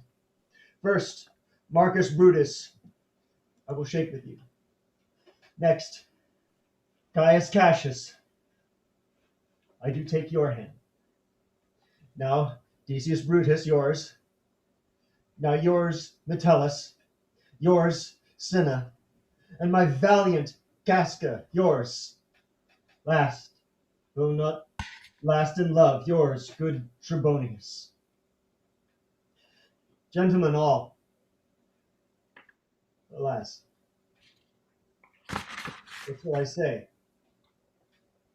My credit now stands on such slippery ground that one of two bad ways you must conceit me, either a coward or a flatterer, that I did love thee, Caesar, oh, 'tis true.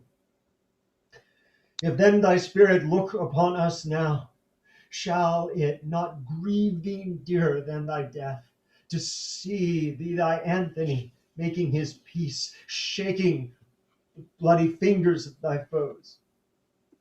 Most noble, in the presence of thy corse, had I as many eyes as thou hast wounds, weeping as fast as they stream forth thy blood, it would become me better than to close in terms of friendship with thine enemies. Pardon me, Julius. Here wast thou bade, brave heart. Here didst thou fall, and here thy hunters stand, signed in thy spoil and crimsoned in thy leap.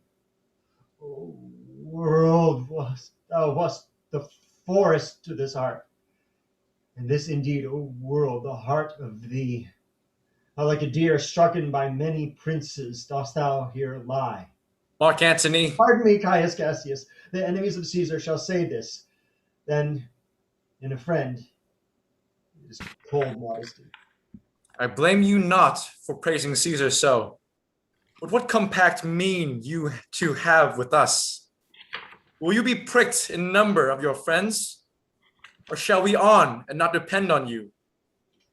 Therefore, I took your hands, but was indeed swayed from the point by looking down on Caesar. Friends, I am with you all, and I love you all, upon this hope that you shall give me reasons why and wherefore Caesar was dangerous. Or else were this a savage spectacle. Our reasons are so full of good regard that were you Antony, the son of Caesar, you should be satisfied. That is all I seek. And am moreover suitor, that I may produce his body to the marketplace, and in the pulpit, as becomes a friend, speak in the order of his funeral. You shall, Mark Antony. Brutus, a word with you. You know not what you do. Do not consent that Antony speak at his funeral. Know you how much the people may be moved by that which he will utter? By your part, I will myself into the pulpit first and show the reason of our Caesar's death.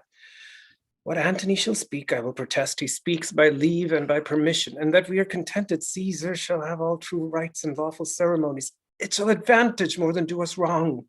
I know not what may fall. I like it not.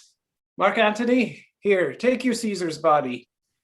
You shall not in your funeral speech blame us, but speak all good you can devise of Caesar.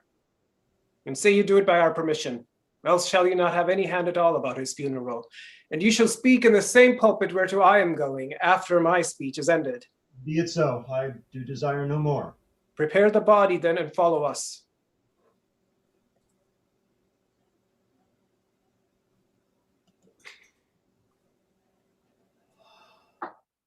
Oh, pardon me, thou bleeding piece of earth, that I am meek and gentle with these butchers.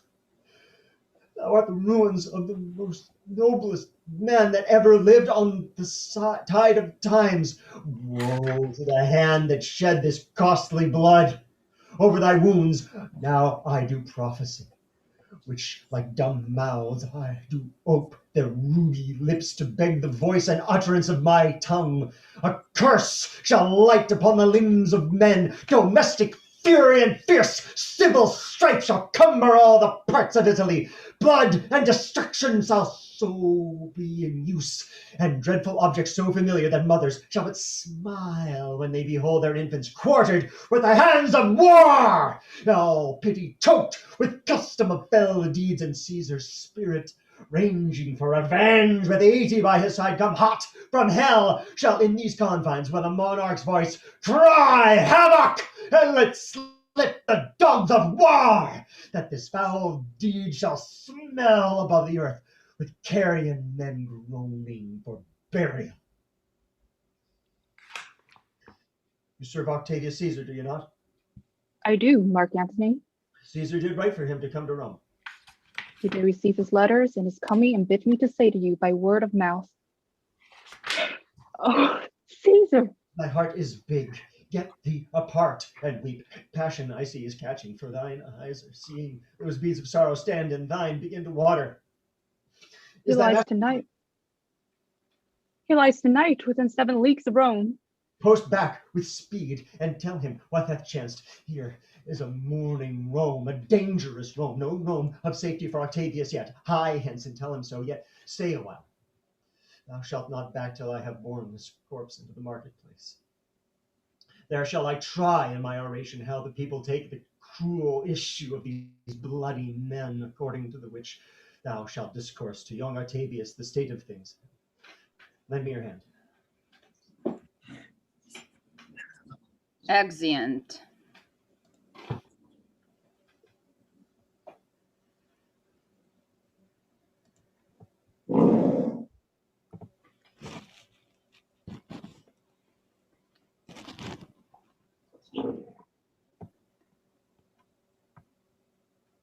Act 3, Scene 2. The Forum. Enter Brutus, Cassius, and throng of citizens.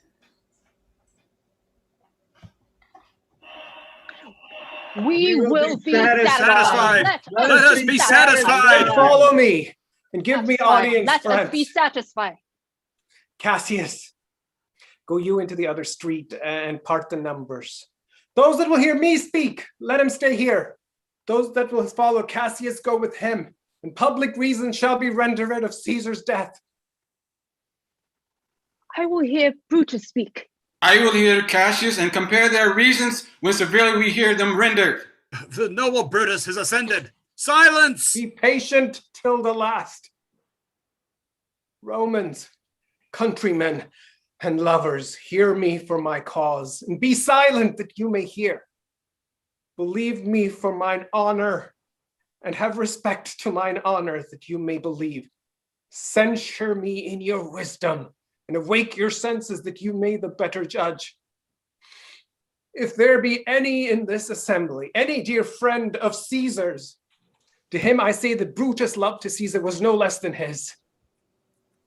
If then that friend demand why Brutus rose against Caesar, this is my answer.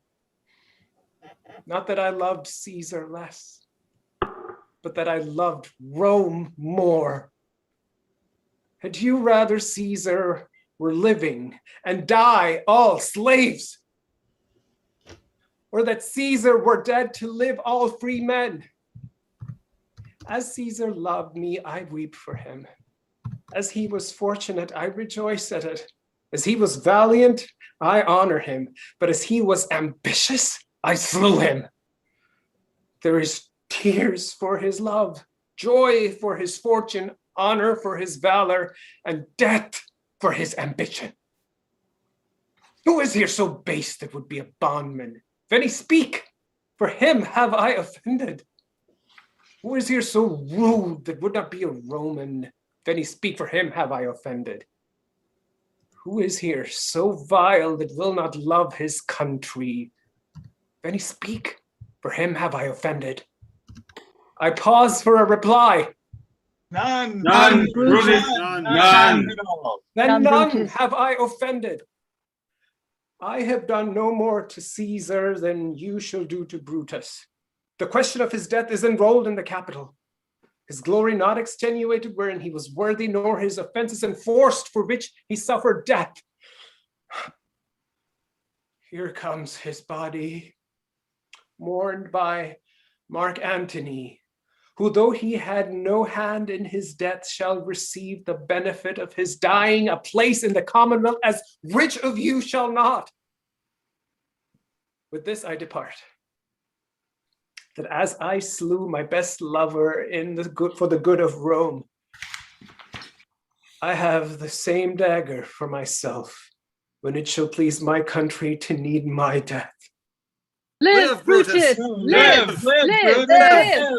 Bring him with triumph home unto his house. Give him a statue with his ancestors.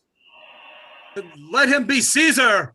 Caesar's better parts shall be crowned in Brutus. We'll bring him home to his house with shouts and clamors. My countrymen! May please silence. Brutus speaks. Peace, ho! Good countrymen, let me depart alone, and for my sake stay here with Antony. Do grace to Caesar's corpse, and grace his speech tending to Caesar's glories, which Mark Antony, by our permission, is allowed to make. I do entreat you, not a man depart, save I alone, till Antony have spoke. Oh, and let us hear Mark Antony. Let him go up unto the public chair. We'll hear him. Noble Antony, go up. For Brutus's sake, I am beholding to you. What does he say of Brutus? He says, for Brutus' sake, he finds himself beholding to us all. 'Twere best he speak no harm of Brutus here. This Caesar was a tyrant.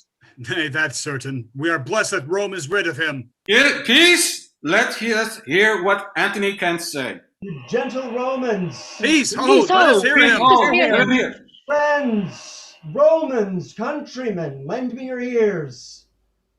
I come to bury Caesar, not to praise him. The evil that men do lives after them. The good is oft interred with their bones. So let it be with Caesar. The noble Brutus hath told you Caesar was ambitious. If it were so, it were as a grievous fault, and grievously hath Caesar answered it. Here, under leave of Brutus and the rest, for Brutus is an honorable man. So are they all honorable men. Come I to speak in Caesar's funeral. He was my friend, faithful and just to me. But Brutus says he was ambitious, and Brutus is an honorable man. He hath brought many captives home to Rome, whose ransoms did the general coffers fill. Did this in Caesar seem ambitious? When that the poor have cried, Caesar hath wept. Ambition should be made of sterner stuff. Yet Brutus says he was ambitious, and Brutus is an honorable man. You all did see that on the Lupercal, thrice I presented him a kingly crown, which he thrice refused. Was this ambition? Yet Brutus says he was ambitious, and sure, he is an honorable man. I speak not to disprove what Brutus spoke, but here I am to speak what I do know. You all did love him once, not without cause. What cause withhold you then to mourn for him? Oh, judgment! Thou art fled to brutish beasts, and men have lost their reason. Bear with me, my heart is in the coffin there with Caesar, and I must pause till it come back to me. Methinks there's much reason in his sayings. If thou consider rightly of the matter, Caesar has had great wrong. Has he, masters? I fear that there will be a worse come in his place. Mark ye his words? He would not take the crown. Therefore 'tis certain he was not ambitious. If it be so, if it be found so, some will dare abide it. Poor soul, his eyes are red as fire with weeping. There's not a nobler man in Rome than Antony. Now mark him, he begins again to speak. But yesterday the word of Caesar might have stood against the world. Now lies he there, and none so poor to do him reverence. Oh, masters, if I were disposed to stir your hearts and minds to mutiny and rage, I should do Brutus wrong, and Cassius wrong, who all know are honorable men. I will not do them wrong. I rather choose to wrong the dead, to wrong myself and you, than I will wrong such honorable men. But here's a parchment with the seal of Caesar. I found it in his closet. 'Tis his will. Let but the commons hear this testament, which, pardon me, I do not mean to read, and they would go and kiss dead Caesar's wounds, and dip their napkins in his sacred blood, yea, beg a hair of him for memory, and dying mention it in their wills, bequeathing it as a rich legacy unto their issue.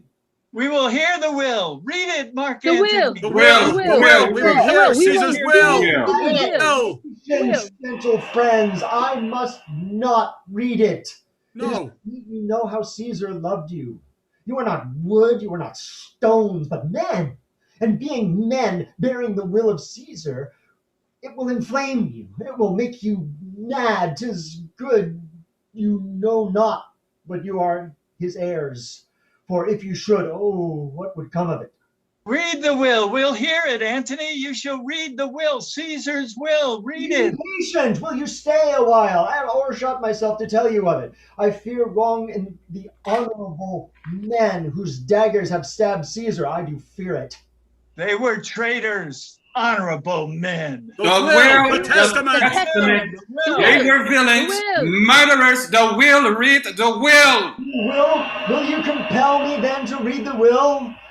Then Make a ring about the corpse of Caesar, and let me show you him that made the will. Shall I descend, and will you give me leave? Come down. Will not descend. You shall have leave. A ring, stand round. Stand from the hearse and stand from the body. Room for Antony, most noble Antony. Nay, press not so upon me. Stand far off. Stand back, Room. Way back. Bear back. We're back. You have tears. Prepare to shed them now. You all do know this mantle. I remember the first time ever Caesar put it on. 'Twas on a summer's evening in his tent. That day he overcame the Nervi. Look, in this place ran Cassius's dagger through. See what a rent the envious Casca made. Through this the well-beloved Brutus stabbed as he plucked his cursed steel away. Mark how the blood of Caesar followed it, as rushing out of doors to be resolved if Brutus so unkindly knocked or no. For Brutus, as you know, was Caesar's angel. Judge, oh, you gods, how dearly Caesar loved him. This was the most unkindest cut of all, for when noble Caesar saw him stab, ingratitude, more strong than traitors' arms, quite vanquished him, then burst his mighty heart, and in his mantle muffling up his face, even at the base of Pompey's statua, which all the while ran blood, great Caesar fell. Oh, what a fall was there, my countrymen. Then I and you and all of us fell down, whilst bloody treason flourished over us. Oh, now you weep, and I perceive you feel the dint of pity. These are gracious drops. Kind souls, what weep you when you but behold our Caesar's vesture wounded? Look you here! Here is himself, marred as you see with traitors. Oh, piteous spectacle. Oh, noble Caesar. A woeful day. Traitors, Oh, most bloody villains. sight. We will be revenged. Revenge. Revenge. About About seek about harm, seek, fire, killed. slay, Let not the traitor Traitor live. live. Hey, Peace, oh, hear the noble Antony. We will hear him. We'll follow him. We'll die with him. good friends, sweet friends, let me not stir you up to such a sudden flood of mutiny.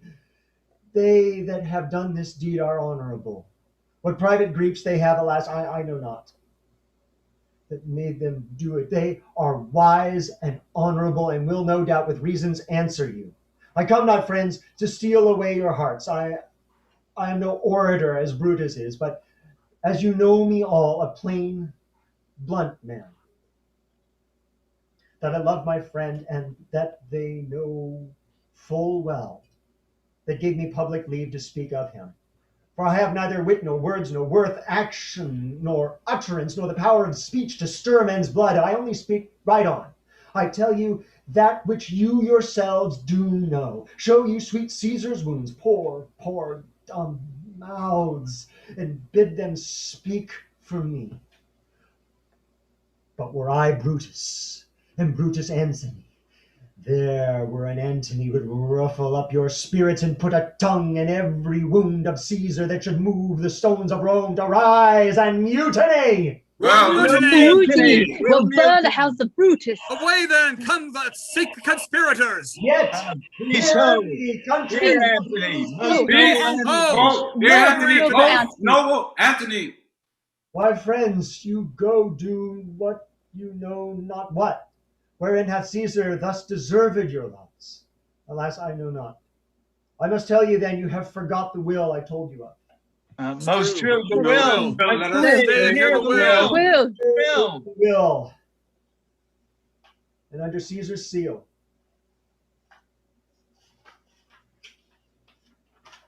To every Roman citizen he gives, to every several man, 75 drachmas. Most noble Caesar will revenge his death. O royal Caesar. Hear me with patience. Peace, ho! Moreover, he has left you all his walks, his private arbors, and new planted orchards. on this side of Tiber. He hath left them you, and to your heirs forever.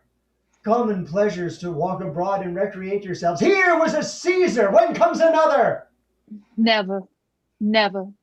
Come away, away. We'll burn his body in the holy place, and with the bronze fire the traitor houses take up the body. Go fetch fire. Pluck down benches. Pluck down windows, benches, everything.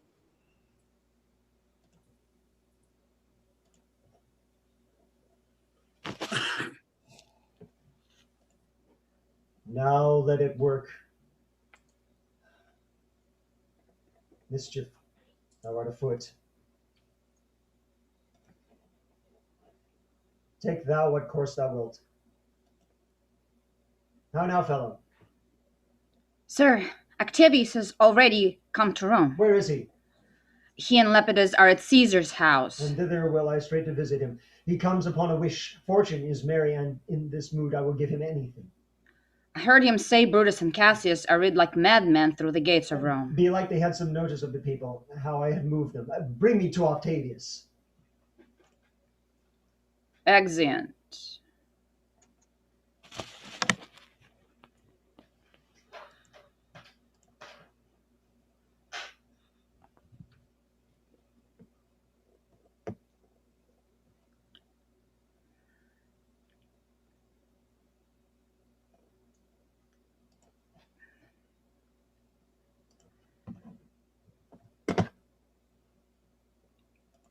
Act 3, Scene 3, Rome, a street.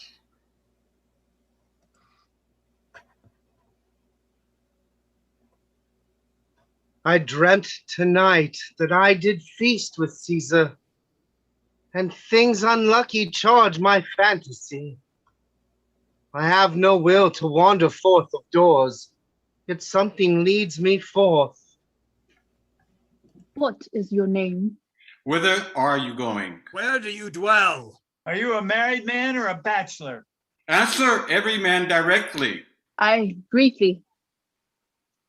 Aye, and wisely. Aye, and truly, you were best. What is my name? Whither am I going? Where do I dwell? Am I a married man or a bachelor? Well, then to answer every man directly and briefly, wisely and truly. Wisely, I say I am a bachelor. That's as much as to say there are fools that marry. You'll bear me a bang for that, I fear. Proceed directly. Directly, I am going to Caesar's funeral. As a friend or an enemy? As a friend.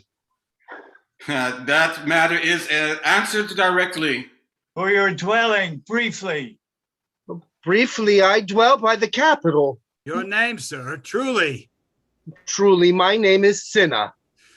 Tear him to pieces. He's a conspirator. Oh, I am Cinna the poet. I am Cinna the poet. Tear him for his bad verses. Tear him for his bad verses. I am not Cinna the conspirator. It is no matter. His name is Cinna. Kill him. Pluck him. Tear him! Tear him! Tear his Come, remain out of his heart firebrands and to food and Brutus, joy. to Cassius, to burn all to Cassius' house, and to some of Cascus, and some to Ligarius. Away, go!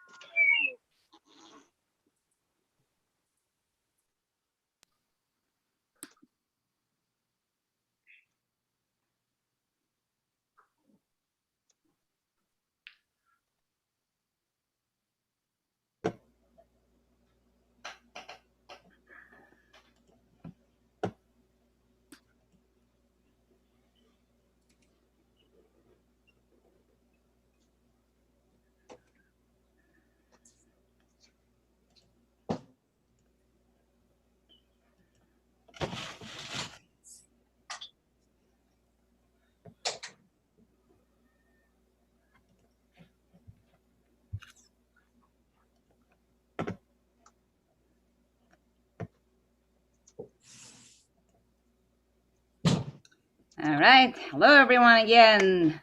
So now we will take a 5-minute intermission. that I'm sure our wonderful actors really need. So please take this opportunity to stand up, stretch your legs, refill your drinks and snacks. So while the actors are taking their very well-deserved 5-minute break, let me tell you a little bit about our theater group. Clinquant Bosom Friends was established as means for all level of actors to come together during this pandemic to present classical works of theater in safe and socially distanced environment. And this show is really actually we really do have actors of all levels of experience. We have actors that this is actually their very first time doing this, and they're doing an amazing job. We also have some veterans of theater. So this is just been such a great experience. And I'm so grateful to all of them to allow us to do this. So we modeled our group, Clinquant Bosom Friends, on a group that's called The Show Must Go Online, which presented all the Shakespeare plays. One performance, one play a week, and they did that over a period of about 9 months. So, and then of course all their productions are available on YouTube. And because we followed their model, so we've actually only had, barely had 3 rehearsals. So what you're seeing is very, very incredibly stressful and hard work of everyone involved. And all this was done over 3 days time, three days, 3 nights. And for me, the reason that I decided to do this play, actually, it started with I really wanted to do Antony and Cleopatra. And then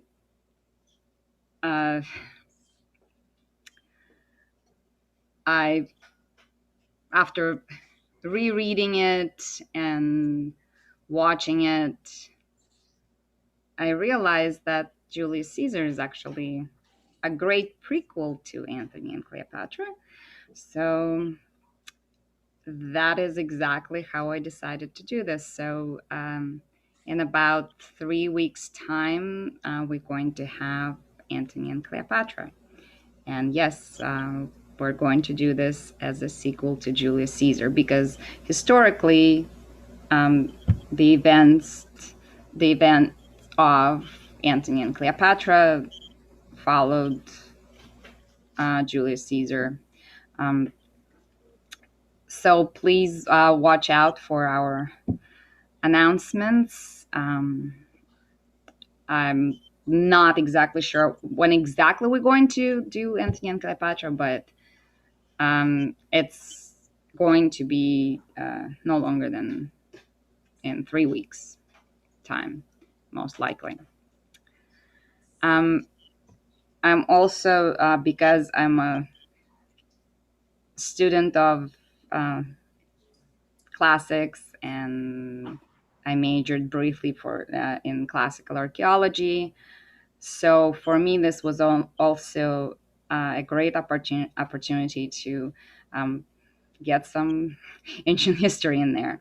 So if you've noticed, all our title cards, they have pictures of, I mean, as close as we could get it, of the places that are the way the historical locations look now.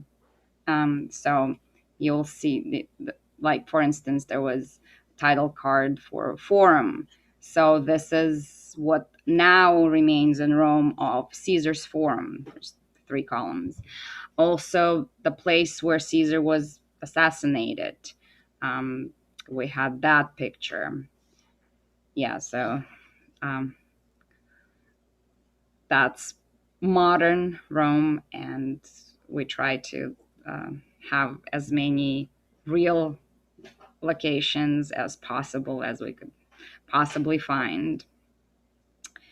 All right, well, we're ready to get on to the second part of the play.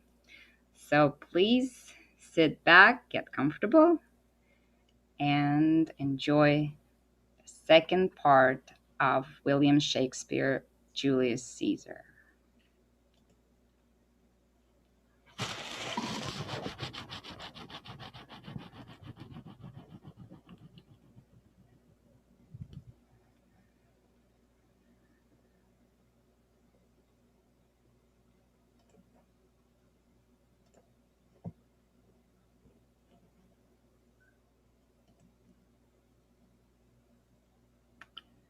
Act 4, Scene 1.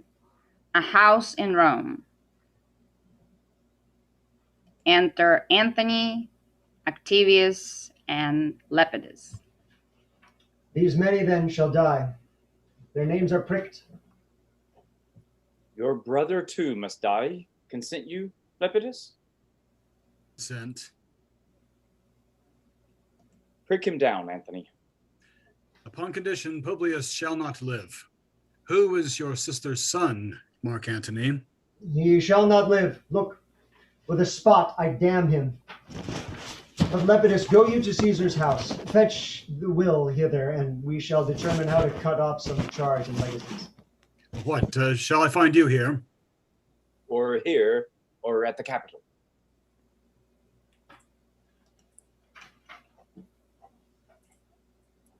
This is a slight unmeritable man, meet to be set on errands as is fit. The threefold world divided, he should stand one of the 3 to share it? So you thought him, and took his voice, who should be pricked to die? In our black sentence and prescription.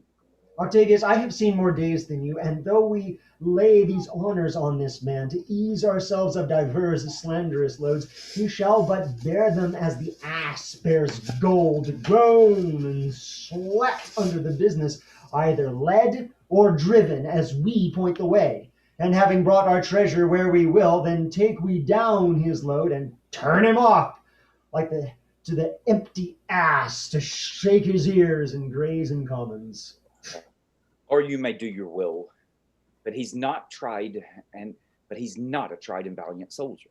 So is my horse, Octavius, and for that I do appoint him store of provender. There's a creature that I teach to fight, to wind, to stop, to run directly on, his corporal motion governed by my spirit, and in some taste is Lepidus, but so. He must be taught and trained and bid go forth, a barren-spirited fellow, one that feeds on abject sports and imitations, which, out of use and stale by other men, begin his fashion. Do not talk of him, but as property. And now, Octavius, listen. Great things. Brutus and Cassius are levying powers. We must straight make head. Therefore, let our alliance be combined, our best friends made, our means stretched, and let us presently go sit in council. How covert matters may be best disclosed, and open perils surest answered. Let us do so, for we are at the stake, and bait about with enemies, and some that smile have in their hearts, I fear, millions of mischiefs. Exeunt.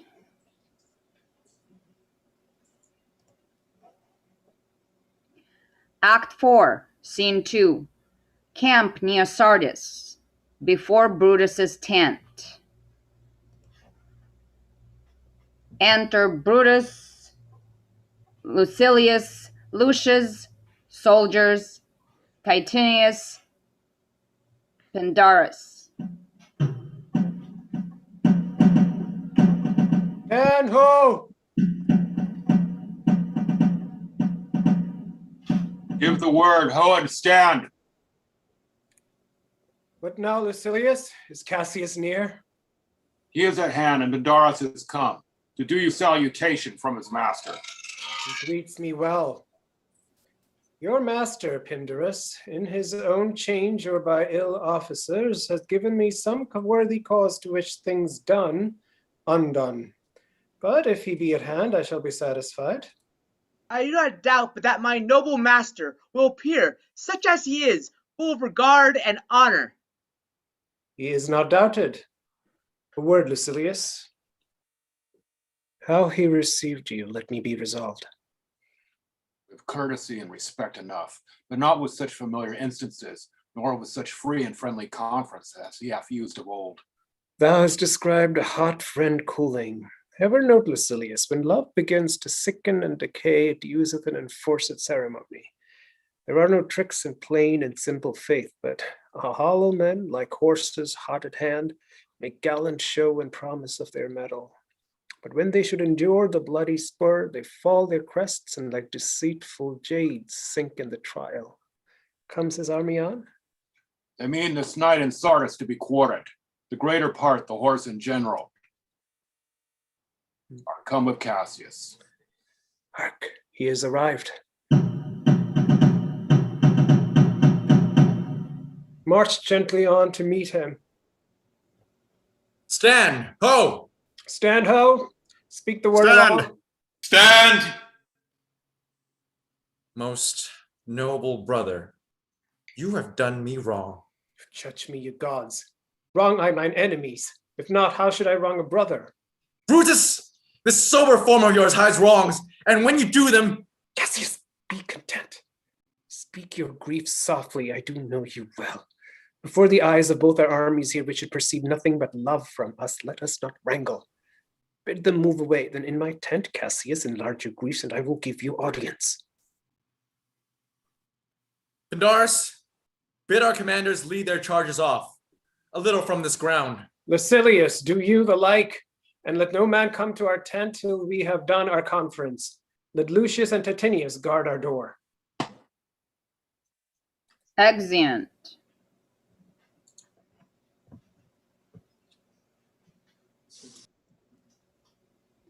Act 4, Scene 3. Brutus's tent. Enter Brutus and Cassius. That you have wronged me doth appear in this. You have condemned and noted Lucius Paea for taking bribes here of the Sardians, wherein my letters, praying on his side, because I knew the man, were slighted off. You wronged yourself to write in such a case. In such a time as this, it is not meet that every nice offense should bear his comment. Let me tell you, Cassius, you yourself are much condemned to have an itching palm, to sell and mart your offices for gold to undeservers. I, an itching palm? You know that you are Brutus that speak this, or by the gods, this speech, or else your last. The name of Cassius honors this corruption, and chastisement doth therefore hide his head.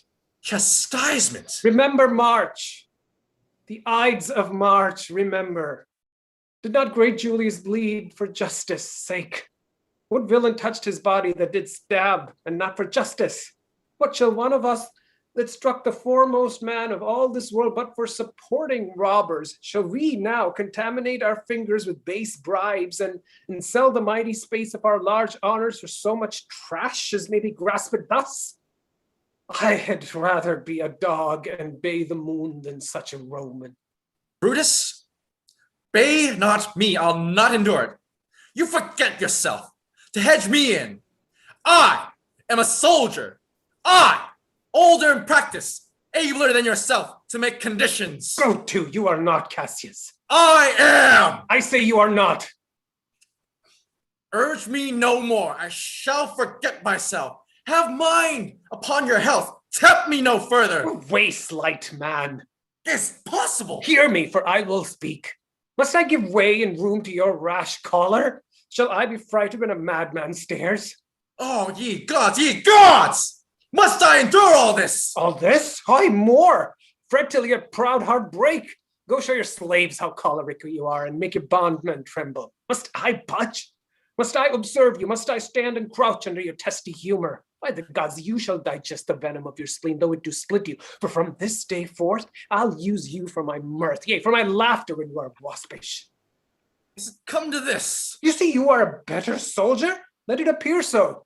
Make your vaunting true, and it shall please me well. For mine own part, well, I shall be glad to learn of noble men. You wrong me everywhere. You wrong me, Brutus. I said an elder soldier, not a better. Did I say better? If you did, I care not. When Caesar lived, he durst not thus have moved me. Peace, peace, you durst not so have tempted him. I durst not. No. What durst not tempt him? For your life you durst not. Do not presume too much upon my love. I may do that, I shall be sorry for. You have done that you should be sorry for. There is no terror, Cassius, in your threats, for I am armed so strong in honesty that they pass by me as the idle wind which I respect not. I did send to you for certain sums of gold, which you denied me. For I can raise no money by vile means. By heaven, I had rather coin my heart and drop my blood for drachmas than to wring from the hard hearts of peasants their vile trash by an indirection. I did send to you for gold to pay my legions, which you denied me. Was that done like Cassius? Should I have answered Caius Cassius so?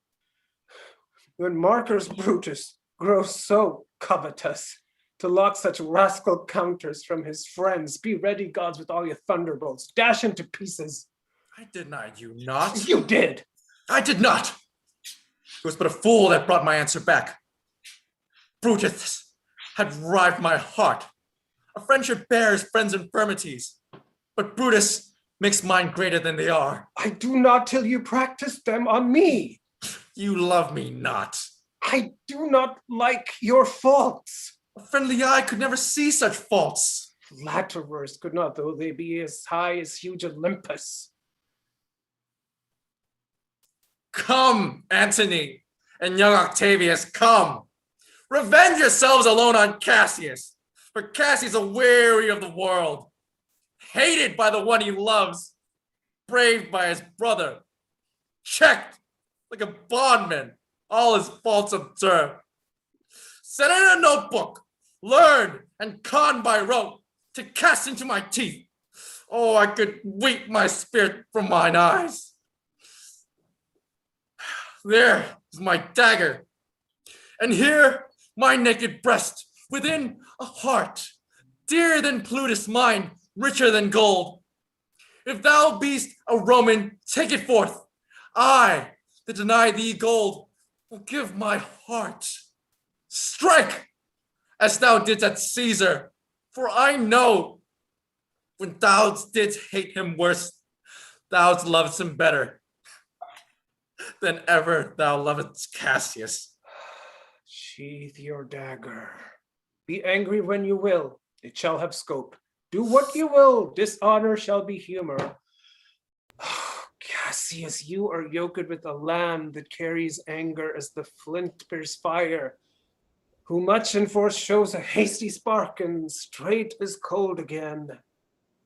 Hath Cassius lived to be but mirth and laughter to his Brutus, when grief and blood ill-tempered vexeth him? When I spoke that, I was ill-tempered too. Do you confess so much? Give me your hand. And my heart too. Oh, Brutus. What's the matter? Have not you love enough to bear with me when the rash humor which my mother gave me makes me forgetful? Yes, Cassius, and from henceforth, when you are over earnest with your Brutus, he'll think your mother chides and leave you so. Let me go in to see the generals. There's some grudge between them. 'Tis not meet they be alone. You shall not come to them. Nothing but death shall stay me. How now? What's the matter? Oh, You generals, for shame! What do you mean? Love and be friends, as two such men should be. For I have seen more years than you, I'm sure. How vilely doth this cynic rhyme! Get you hence, sirrah, saucy fellow, hence! Bear with him, Brutus, 'tis his fashion. I'll know his humor when he knows his time. What should the wars do with these jiggling fools? Companion, hence! Away, away, be gone! Lucilius and Titinius, bid the commanders prepare to lodge their companies tonight. And come yourselves and bring Messala with you immediately to us. Lucius, a bowl of wine.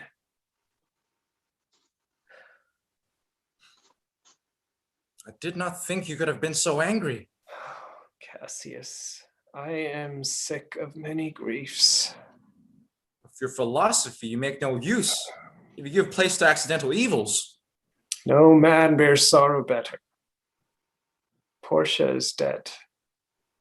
Portia? She is dead. How escaped I killing when I crossed you so? Oh, insupportable and touching loss. Upon what sickness? Impatient of my absence and grief that young Octavius and Mark Antony have made themselves so strong. For with her that tidings came. With this she fell distract, and her attendants absent, swallowed fire. And died so? Even so. Oh, ye immortal gods! Speak no more of her. Give me a bowl of wine. In this I bury all unkindness, Cassius. My heart is thirsty for that noble pledge. Fill, Lucius, till the wine o'erswell the cup. I cannot drink too much of Brutus' love. Come in, Titinius. Welcome, good Messala. Now, sit we close about this taper here and call and question our necessities. Portia, art thou gone? No more, I pray you. Messala, I have here received letters that young Octavius and Mark Antony come down upon us with a mighty power, bending their expedition toward Philippi. Myself have letters of the same tenor. With what addition? That by prescription and bills of outlawry, Octavius, Antony, and Lepidus have put to death 100 senators. Therein our letters do not well agree. Mine speak of 70 senators that died by their prescription. Cicero being one. Cicero one! Cicero is dead. And by that order of prescription, had you your letters from your wife, my lord? No, Messala. Nor nothing in your letters writ of her? Nothing, Messala. That methinks is strange. Why ask you? Hear you out of her in yours? No, my lord. Now, as you are a Roman, tell me true. Then like a Roman, bear the truth I tell. For certain she is dead, and by strange manner. Aye. Farewell, Portia. We must die, Messala, with meditating that she must die once. I have the patience to endure it now. Even so, great men, great losses should endure. I have as much of this in art as you, but yet my nature could not bear it so. Well, to our work alive. What do you think of marching to Philippi presently? I do not think it good. Your reason? This it is. 'Tis better that the enemy seek us. So shall he waste his means, weary his soldiers, doing himself offense, whilst we, lying still, are full of rest, defense, and nimbleness. Good reasons muster force give place to better. The people twixt Philippi and this ground do stand but in a forced affection, for they have grudged us contribution. The enemy marching along by them shall make a fuller number up. Come on refreshed, new added, and encouraged, from which advantage shall we cut him off, if at Philippi we do face him there, these people at our back. Hear me, good brother. Under your pardon, you must note besides that we have tried the utmost of our friends. Our legions are brimful, our cause is ripe. The enemy increaseth every day. We at the height are ready to decline. There is a tide in the affairs of men, which taken at the flood leads on to fortune. Omitted all the voyage of their life is bound in shallows and in miseries. On such a full sea are we now afloat, and we must take the current when it serves or lose our ventures. Then with your will, go on, row along ourselves, and meet them at Philippi. The deep of night is crept upon our talk, and nature must obey necessity, which we will miser with a little rest. There is no more to say? No more. Good night. Early tomorrow, we will rise, and hence. Lucius, my gown. Farewell, good Messala. Good night, Titinius. Noble Cassius. Good night. Good repose. Oh, my dear brother, this was an ill beginning of the night. Never come such division between our souls. Let it not, Brutus. Everything is well. Good night, my lord. Good night, good brother. Good night, Lord Brutus. Farewell, everyone. Give me the gown. Give me the gown. Where is thy instrument? Here in the tent. Thou speak'st drowsily. Ah, poor knave, I blame thee not. Thou art overwatched. Call Claudius and some other of my men. I'll have them sleep on cushions in my tent. Varro, Claudius.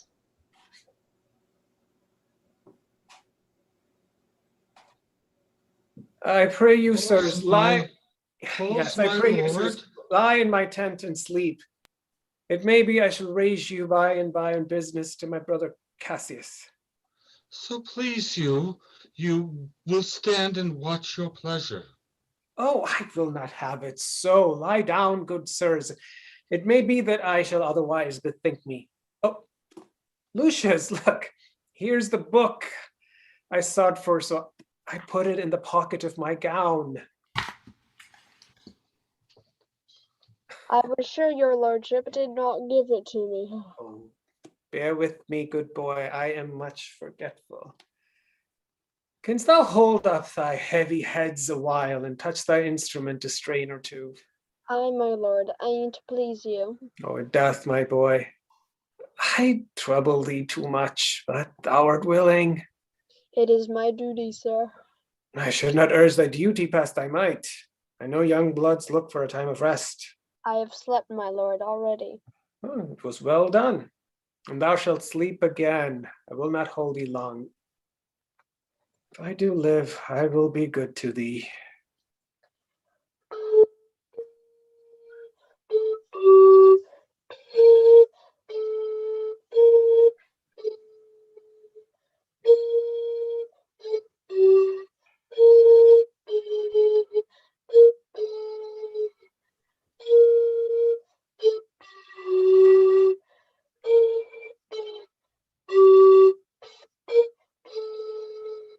This is a sleepy tune. Oh.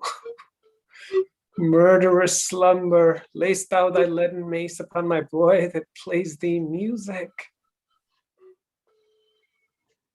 Gentle knave, good night. I will not do thee so much wrong to wake thee. Thou dost not, thou breaks thy instrument. I'll take it from thee. Good boy, good night. Let me see. Let me see. Is not the leaf turned down where I left reading? Ah, here it is, I think. How ill this taper burns. Who comes here? I think it is the weakness of mine eyes that shapes this monstrous apparition. It comes upon me. Art thou anything? Art thou some god, some angel, or some devil that makes my blood cold and my hair to stare? Speak to me what thou art. Thy evil spirit, Brutus. Why comest thou? To tell thee thou shalt see me at Philippi. Well, I shall see thee again. Aye, at Philippi. Why, I will see thee at Philippi then. Oh, now I have taken heart, thou vanishest. Ill spirit, I would hold more talk with thee. Boy, Lucius, Varro, Claudius, sirs, awake. Claudius.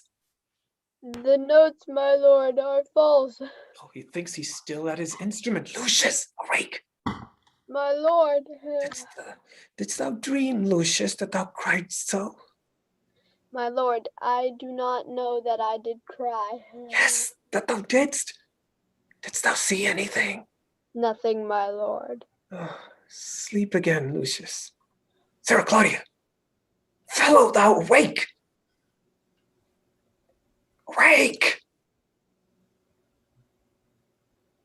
My lord. My lord. Why did you so cry out, sirs, in your sleep? Did we, my lord? Aye. Saw you anything? No, no, my lord, I saw nothing. Nor I, my lord. Go and commend me to my brother Cassius. Bid him set on his powers betimes before, and we will follow. It shall be done, my lord. It shall be done, my lord. Exeunt. Act 5, Scene 1. The plains of Philippi. Enter Octavius, Antony, and their army.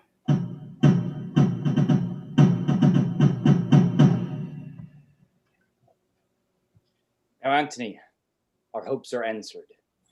You said the enemy would not come down, but keep the hills in the upper regions. It proved not so. Their battles are at hand. They mean to warn us at Philippi here, answering before we do demand of them. Tut, I am in their bosoms, and I know wherefore they do it. They could be content to visit other places and come down with fearful bravery, thinking by this face to fasten in our thoughts that they have courage. But 'tis not so. Prepare you, generals. The enemy comes on in gallant show. Their bloody sign of battle is hung out, and something to be done immediately. Octavius, lead your battle softly on upon the left hand of the even field. Upon the right hand, keep thou the left. Why do you cross me in this exigent? I do not cross you, but I will do so.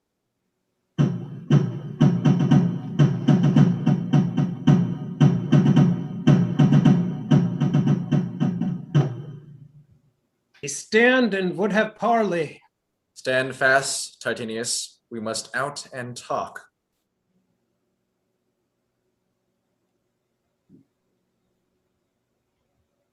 Mark Antony, shall we give the sign of battle? No, Caesar, we will answer and on their charge. Make forth the generals would have some words. Stir not until the signal. Words before blows. It's so, countrymen. Not that we love words better, as you do. Good words are better than bad strokes, Octavius. In your bad strokes, Brutus, you give good words. Witness the hole you made in Caesar's heart, crying, "Long live, hail Caesar!" Antony, the posture of your blows are yet unknown. But for your words, they rob the Hybloes and leave them honeyless. Not stingless too. Oh, yes, and soundless too, for you have stolen their buzzing, Antony, and very wisely threat before you sting. Villains! You did not so when your vile daggers hacked one another in the sides of Caesar. You showed your teeth like apes and fawned like hounds and bowed like bondmen, kissing Caesar's feet, while damned Casca like a cur behind struck Caesar on the neck. Oh, you flatterers! Flatterers! Now, Brutus, thank yourself. This tongue had not offended so today if Cassius might have ruled. Come, the cause. Arguing makes us sweat. The proof of it will turn to redder drops. Look, I draw a sword against conspirators. When think you that the sword goes up again? Never, till Caesar's 33 wounds will be avenged, or till another Caesar have added slaughter to the sword of traitors. Caesar, thou canst not die by traitors' hands unless thou bringst them with thee. So I hope. I was not born to die on Brutus's sword. Oh, if thou wert the noblest of thy strain, young man, thou couldst not die more honorable. A peevish schoolboy, worthless of such honor, joined with a masker and a reveler. Hold Cassius still.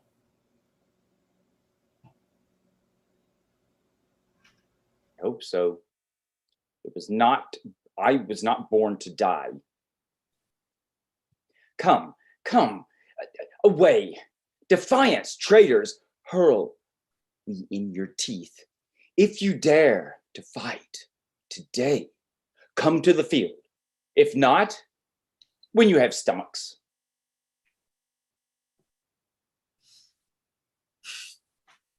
Why now blow wind, swell billow and swim bark? The storm is up, and all is on the hazard.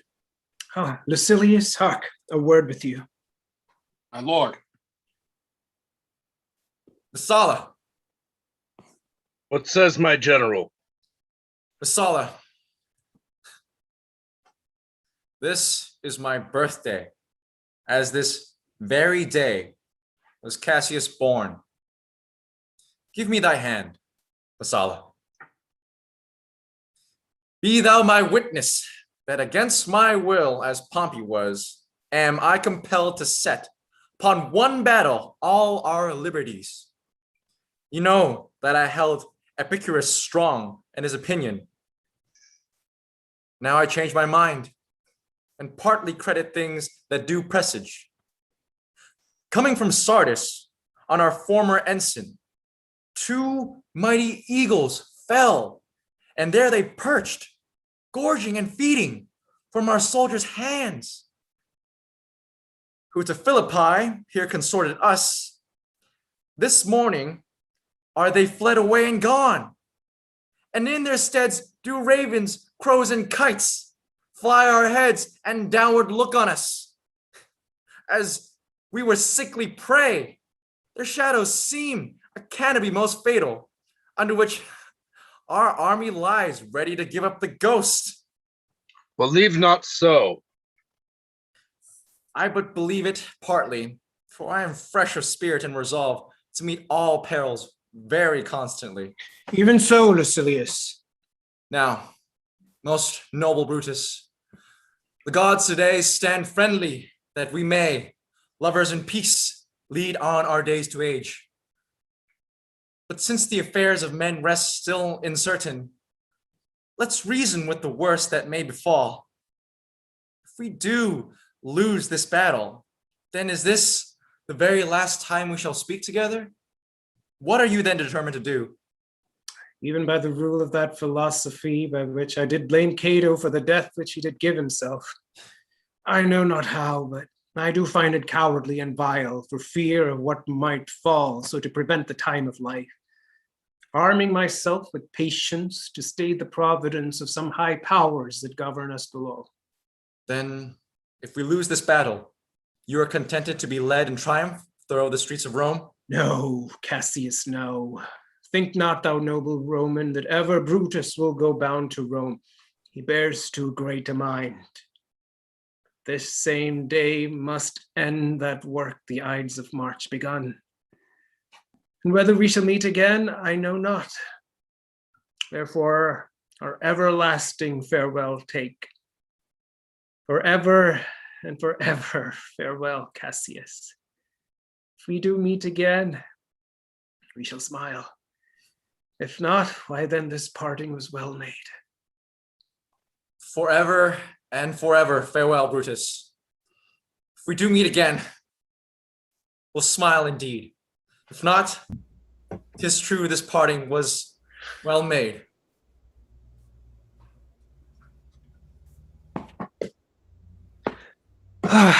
Why then, lead on, that a man might know the end of this day's business ere it came.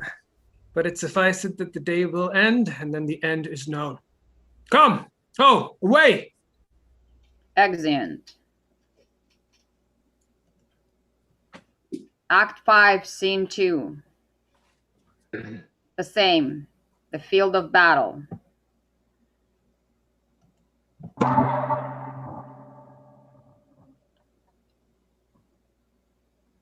Ride, ride, Messala, ride, and give these bills unto the legions on the other side. Let them set on at once, for I perceive but cold demeanor in Octavius' wing, and sudden push gives them the overthrow. Ride, ride, Messala, let them all come down. Exeunt.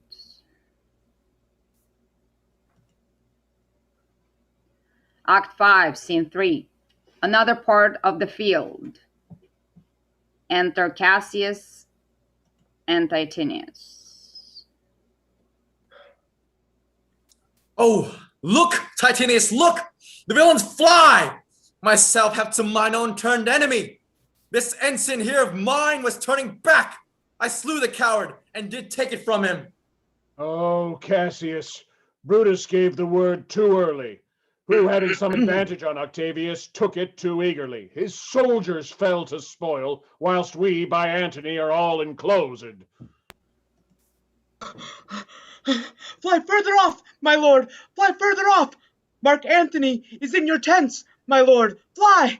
Therefore, noble Cassius, fly far off! This hill is far enough. Look, look, Titinius! Are those my tents where I perceive the fire? They are, my lord. Titinius, if thou lovest me, mount thou my horse and hide thy spurs in him, till he have brought thee up to yonder troops. And here again, that I may rest assured whether yon troops are friend or enemy. I will be here again, even with a thought. Go, Pindarus, get hither, on high on that hill. My sight was ever thick. Regard Titinius, and tell me what thou noticed about the field.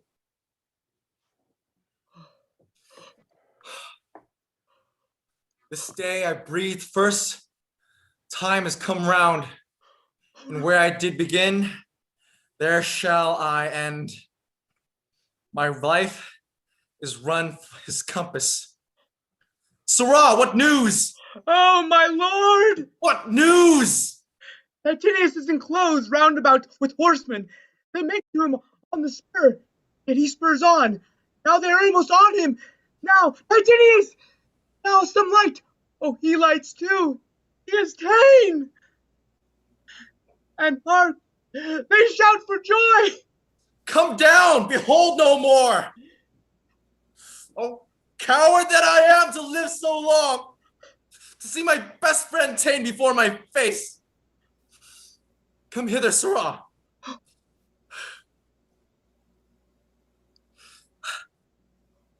In Parthia did I take thee prisoner, and then I swore thee, saving of thy life, that whatsoever I did bid thee do, thou shouldst attempt it. Come now, keep thine oath. Now, be a free man, and with this good sword that ran through Caesar's bowels, search this bosom. Stand not to answer here.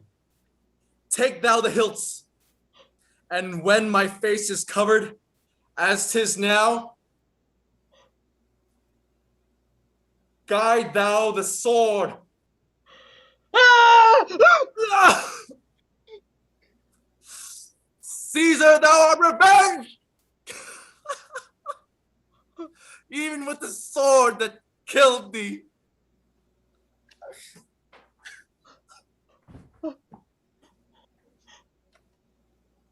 So, I am free. yet would not so have been, durst I have done my will. O Cassius! Far from this country Pindarus shall run, where never Roman shall take note of him.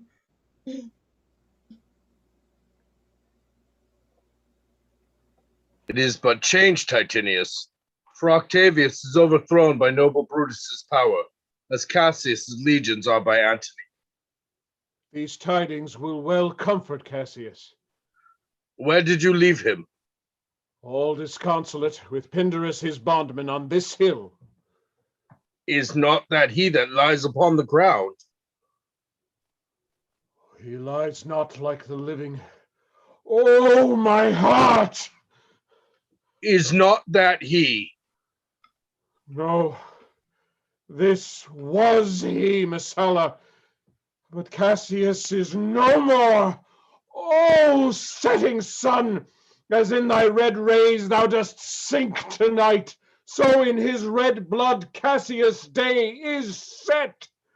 The sun of Rome is set. Our day is gone. Clouds, dews, and dangers come. Our deeds are done. Mistrust of my success hath done this deed. Mistrust of good success hath done this deed. O hateful error, melancholy's child, why dost thou show to the apt thoughts of men the things that are not? O error, soon conceived, thou never comest unto a happy birth, but kill'st the mother that engendered thee. Oh, what Pindarus? Where art thou, Pindarus? Seek him, Titinius, whilst I go to meet the noble Brutus, thrusting this report into his ears. I may say, thrusting it, for piercing steel and darts envenomed shall be as welcome to the ears of Brutus as tidings of this sight. Aye, you Messala, and I will seek for Pindarus the while. Oh, why didst thou send me forth, brave Cassius? Did I not meet thy friends, and did not they put on my brows this wreath of victory, and bid me give it thee?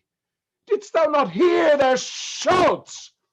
Alas, thou hast misconstrued everything. But hold thee, take this garland on thy brow.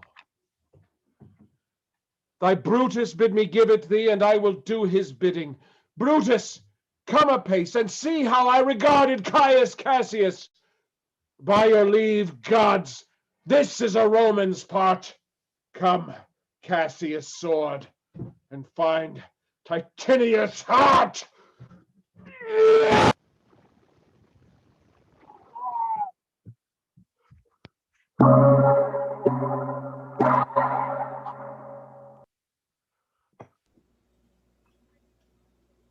Where, Messala, doth his body lie? Lo, yonder, and Titinius mourning it. Titinius faces upward. He is slain! Oh, Julius Caesar, thou art mighty yet. Thy spirit walks abroad and turns our swords into our own proper entrails. Brave Titinius, look whether he have not crowned dead Cassius. Are yet two Romans living such as these? Last of all the Romans, fare thee well. It is impossible that ever Rome should breed thy fellow. Friends, I owe more tears to this dead man than you shall see me pay. I shall find time, Cassius. I shall find time.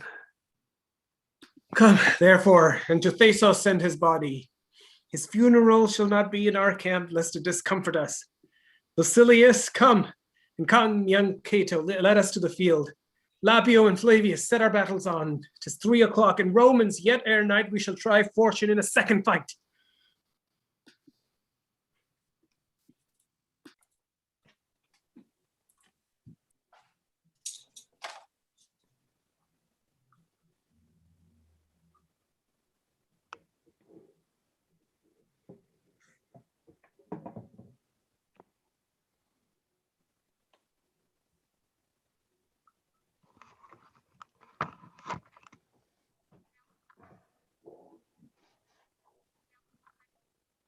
Act 5, Scene 4.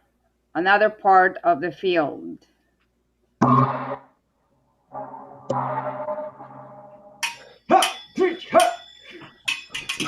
Yet, countrymen, yet! Hold up your heads! What bastard does thou? Who will go with me? I will proclaim my name about the fields. I am the son of Marcus Cato. Ho! They followed 2 times into my country's friends. I am the son of Marcus Cato. Ho! And I am Brutus. Marcus Brutus, I, Brutus. My country's friend, know me for Brutus.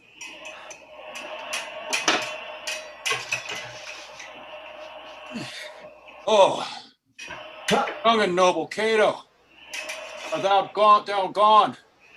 Why now thou dost diest as bravely as Titinius, and mayest be honored being Cato's son. Yield, or thou diest. Only I yield to die. There is so much that thou wilt kill me straight.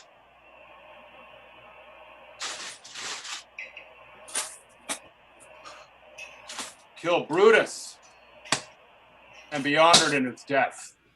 We must not. A noble prisoner. Room, ho! Tell Anthony, Brutus is ta'en! I'll tell the news. Here comes the general. Brutus is taken. Brutus is taken, my lord. Where is he? Safe, Anthony. Brutus is safe enough.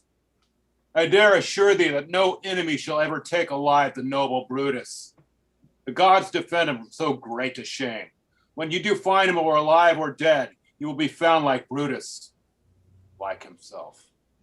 This is not Brutus, friend, but I assure you a prize no less in worth. Keep this man safe. Give him all kindness. I'd rather have such men my friends than enemies. Go on and see whether Brutus be alive or dead, and bring us word unto Octavius's tent how everything is chanced. Exeunt.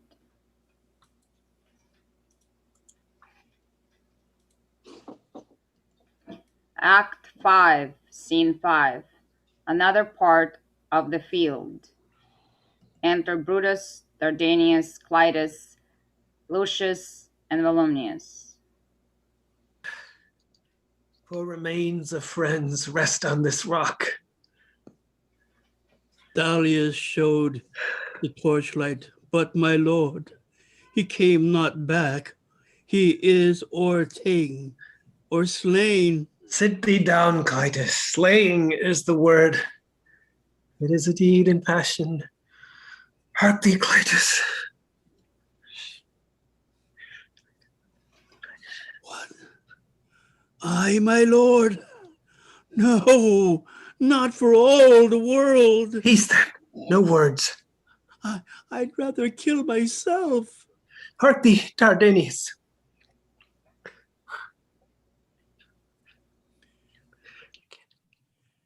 Shall I do such a deed? Oh, Clitus. To kill him, Clitus. Look, he meditates. Now is that noble vessel full of grief, that it runs over even at his eyes. Come hither, good Volumnius, list a word. What says my lord? Why, this Volumnius, the ghost of Caesar hath appeared to me 2 several times by night. At Sardis once, and this last night here in Philippi fields. I know my hour is come. Not so, my lord. Nay, I am sure it is, Volumnius. Thou seest the world, how it goes. Our enemies have beat us to the pit. It is more worthy to leap in ourselves than tarry till they push us, good Volumnius. Thou knowest that we went to school together. E'en for that love of old, I prithee hold thou my sword hilts, whilst I run on it. That's not an office for a friend, my lord. Fly, fly, my lord. My lord, there is no tarrying here. Farewell to you, and you, and you, Volumnius. Lucius, thou hast been all this while asleep. Farewell to thee too, Lucius. Countrymen, my heart doth joy that yet in all my life I found no man but he was true to me. I shall have glory by this losing day, more than Octavius and Mark Antony by their vile conquest shall attain unto. So fare you well at once, for Brutus' tongue hath almost ended his life's history. Night hangs upon mine eyes. My bones would rest that have but labored to attain this hour. Fly! Fly! Fly, my lord, fly! Hence I will follow. I prithee, Lucius, stay thou by thy lord. Thou art a fellow of good respect.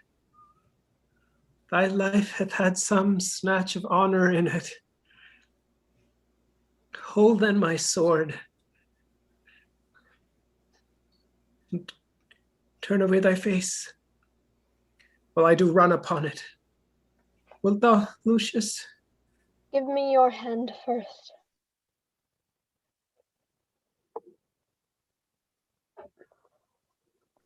Fare you well, my lord. Farewell, good Lucius.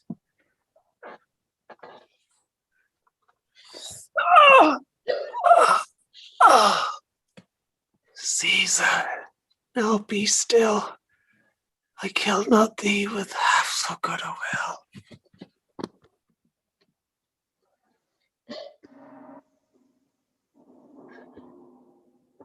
What man is that? My master's man, Lucius. Where is thy master? Free from the bondage you are in, Messala. The conquerors can but make a fire of him, for Brutus only overcame himself, and no man else hath honor by his death. So Brutus should be found. I thank thee, Brutus. Thou hast proved Lucilius' saying true. All that served Brutus will enhance them. I will enhance them. Fellow, wilt thou bestow thy time with me? Aye, if Messala will prefer me to you. Do so, good Messala. How died my master, Lucius? I held the sword, and he did run on it. Octavius, then take him to follow thee. That did the latest service to my master. This was the noblest Roman of them all. All the conspirators, save only he, did that they did in envy of great Caesar. He only, in a general, honest thought and common good to all, made one of them. His life was gentle, and all the elements so mixed in him that nature might stand up and say to all the world, this was a man. According to his virtue, let us use him with all respect and rites of burial.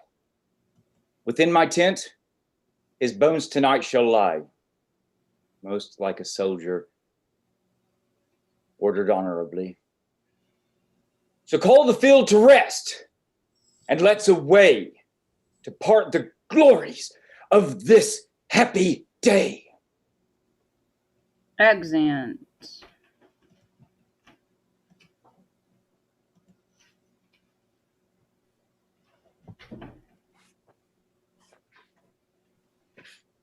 And this concludes our play. All the actors, please come out on stage to take a bow.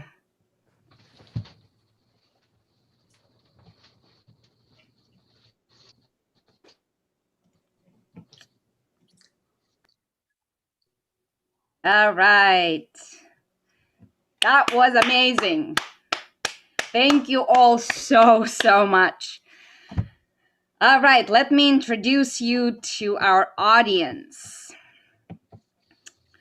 First, we have Paul as Dardanius, Trebonius, Varro, and I'm probably missing something. Hi, my name is Paul Manconi. I have been part of Clinquant Bosom Friends since before the beginning, and I reside in Sebastopol, California. Thank you. Next, we have Thorin as Lucius.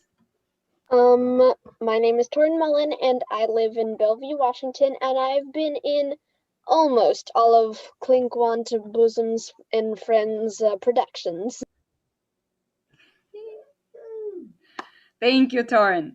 Right, next we have Dennis as, that's just like 4 or 5 people. Let me see here. My name is Dennis Bergendorf, and I have been with this troupe now since December. I'm very happy to be among such individuals, such fiery and spirited group, willing to take on new ideas and new formats for theater. And it's been a wonderful time during this time of experimentation. But I had the pleasure of playing several roles this evening, and I look forward to doing some more later on. If anybody's interested, I currently reside in the metropolis of West Point, Utah, and I am by day an information technology specialist. Thank you very much for coming and witnessing this. Thank you, Dennis. All right, next we have Dan as Julius Caesar. Thy lips do move, but I hear thee not. Nailed it. Back from the dead. Still. Still, thy lips do move, but we hear thee not. You're not supposed to hear ghosts. Oh, yeah, good point. It's just as quiet as a ghost. Sorry. Very sorry. I'm Dan Schwager, hospital administrator in San Francisco by day, actor all the rest of the time. I reside in Tiburon and Marin County, and it has been a fantastic experience interacting with this group. So I appreciate it. Look forward to returning. Thank you. Next we have Miles, who also played multiple parts. Hey, my name is Miles Wynn, and I'm an actor presiding in San Francisco.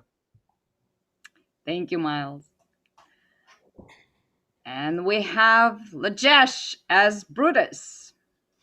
Hello, everyone. My name is Lajesh, and I'm an actor in San Francisco. It's my first show with Clinkwant Bosom. And we have Lewis as Cassius. Hey everyone, my name is Lewis. I am an actor, a theater student, and a Marine Corps reservist.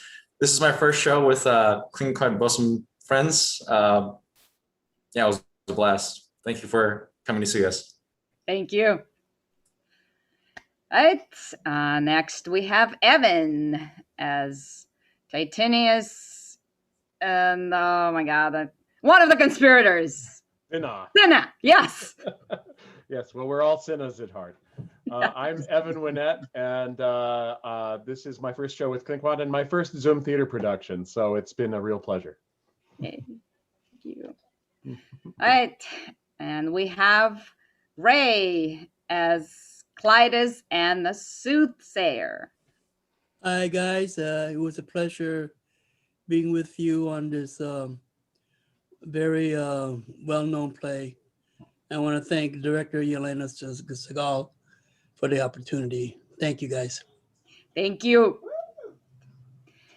And next we have Mark as Masala, Cinna the Poet. Cinna the Poet and Casca. Yes. Hi, I'm Mark Berman. I'm an actor and a makeup artist. I reside in Half Moon Bay, California. This is my first Zoom production and my first, and hopefully not my last, with Clinkwant Bosom Friends. Thank you all. This has been a blast. Woo! Thank you. Next we have Jim as Antimadora's soldier, young Cato. It's been a Citizen, pleasure. yes. Yeah. Been a pleasure to be on that Zoom Shakespeare. Well done. And next we have Maya as citizen, various servants, Levius. and I'm probably missing somebody else. Hi, I'm Maya from San Francisco, and I'm an actor. Hi, thank you. And we have Jake as Octavius Caesar and a cobbler. Hi there, I'm Jake Hamlin. I'm an actor and set designer in the Russian River area north of San Francisco in Guerneville. And this is not my real hair. Yay. I've got a lot more than that. Okay. Hey, thank you, Jake. All right, next we have Joe as Lucilius and Metellus Cimber. Hi, I'm Joe Donahue. I'm a nurse case manager, and this is I live in San Francisco. This is my first Zoom play and my first Zoom Shakespeare play. Yay. Thank you. And we have Bob as Cicero, citizen, messenger. Who else? Julius and the poet. So this Yes, is and the poet. Right, the poet. I'm a retired teacher living in Pleasanton, California. This is my first experience with Clinquant Bosom Friends, and I've had a wonderful time. Thank you. Next we have, what's your name? Peter as Mark Anthony. Hi, everyone. I'm Peter, actor, director, writer, co-founder of Clinquant Bosom Friends, living in Sebastopol, California. Yay. And we have Tiffany as Portia.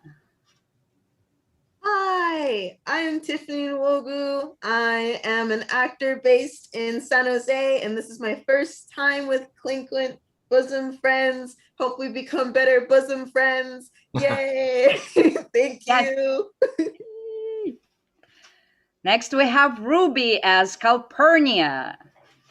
Hi, my name is Ruby. I'm an actor. I'm officially retired from government and U.S. Federal Department of Education, as well as U.S. Army. I love acting. I thank you guys for having me on. It's been a great pleasure. I'm excited. I can't even say too many words because I'm happy. You know, I would like to thank Mark for helping me along the way. And I just want to say thank you guys.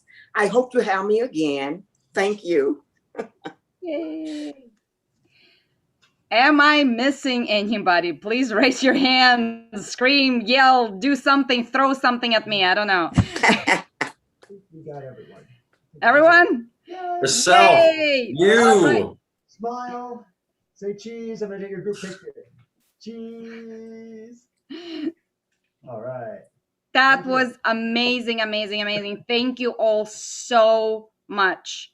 I just want to thank Peter. I meant Peter for his help. Thank you, Peter. Mark helps too. Yeah, not you, Mark Berman.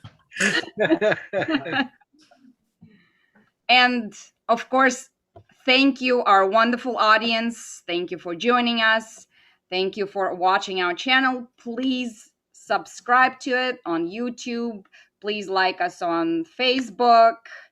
And watch out for our next production, which is going to be Anthony and Cleopatra, which most likely going to be in about 3 weeks. Right. Thank you, thank you, thank you.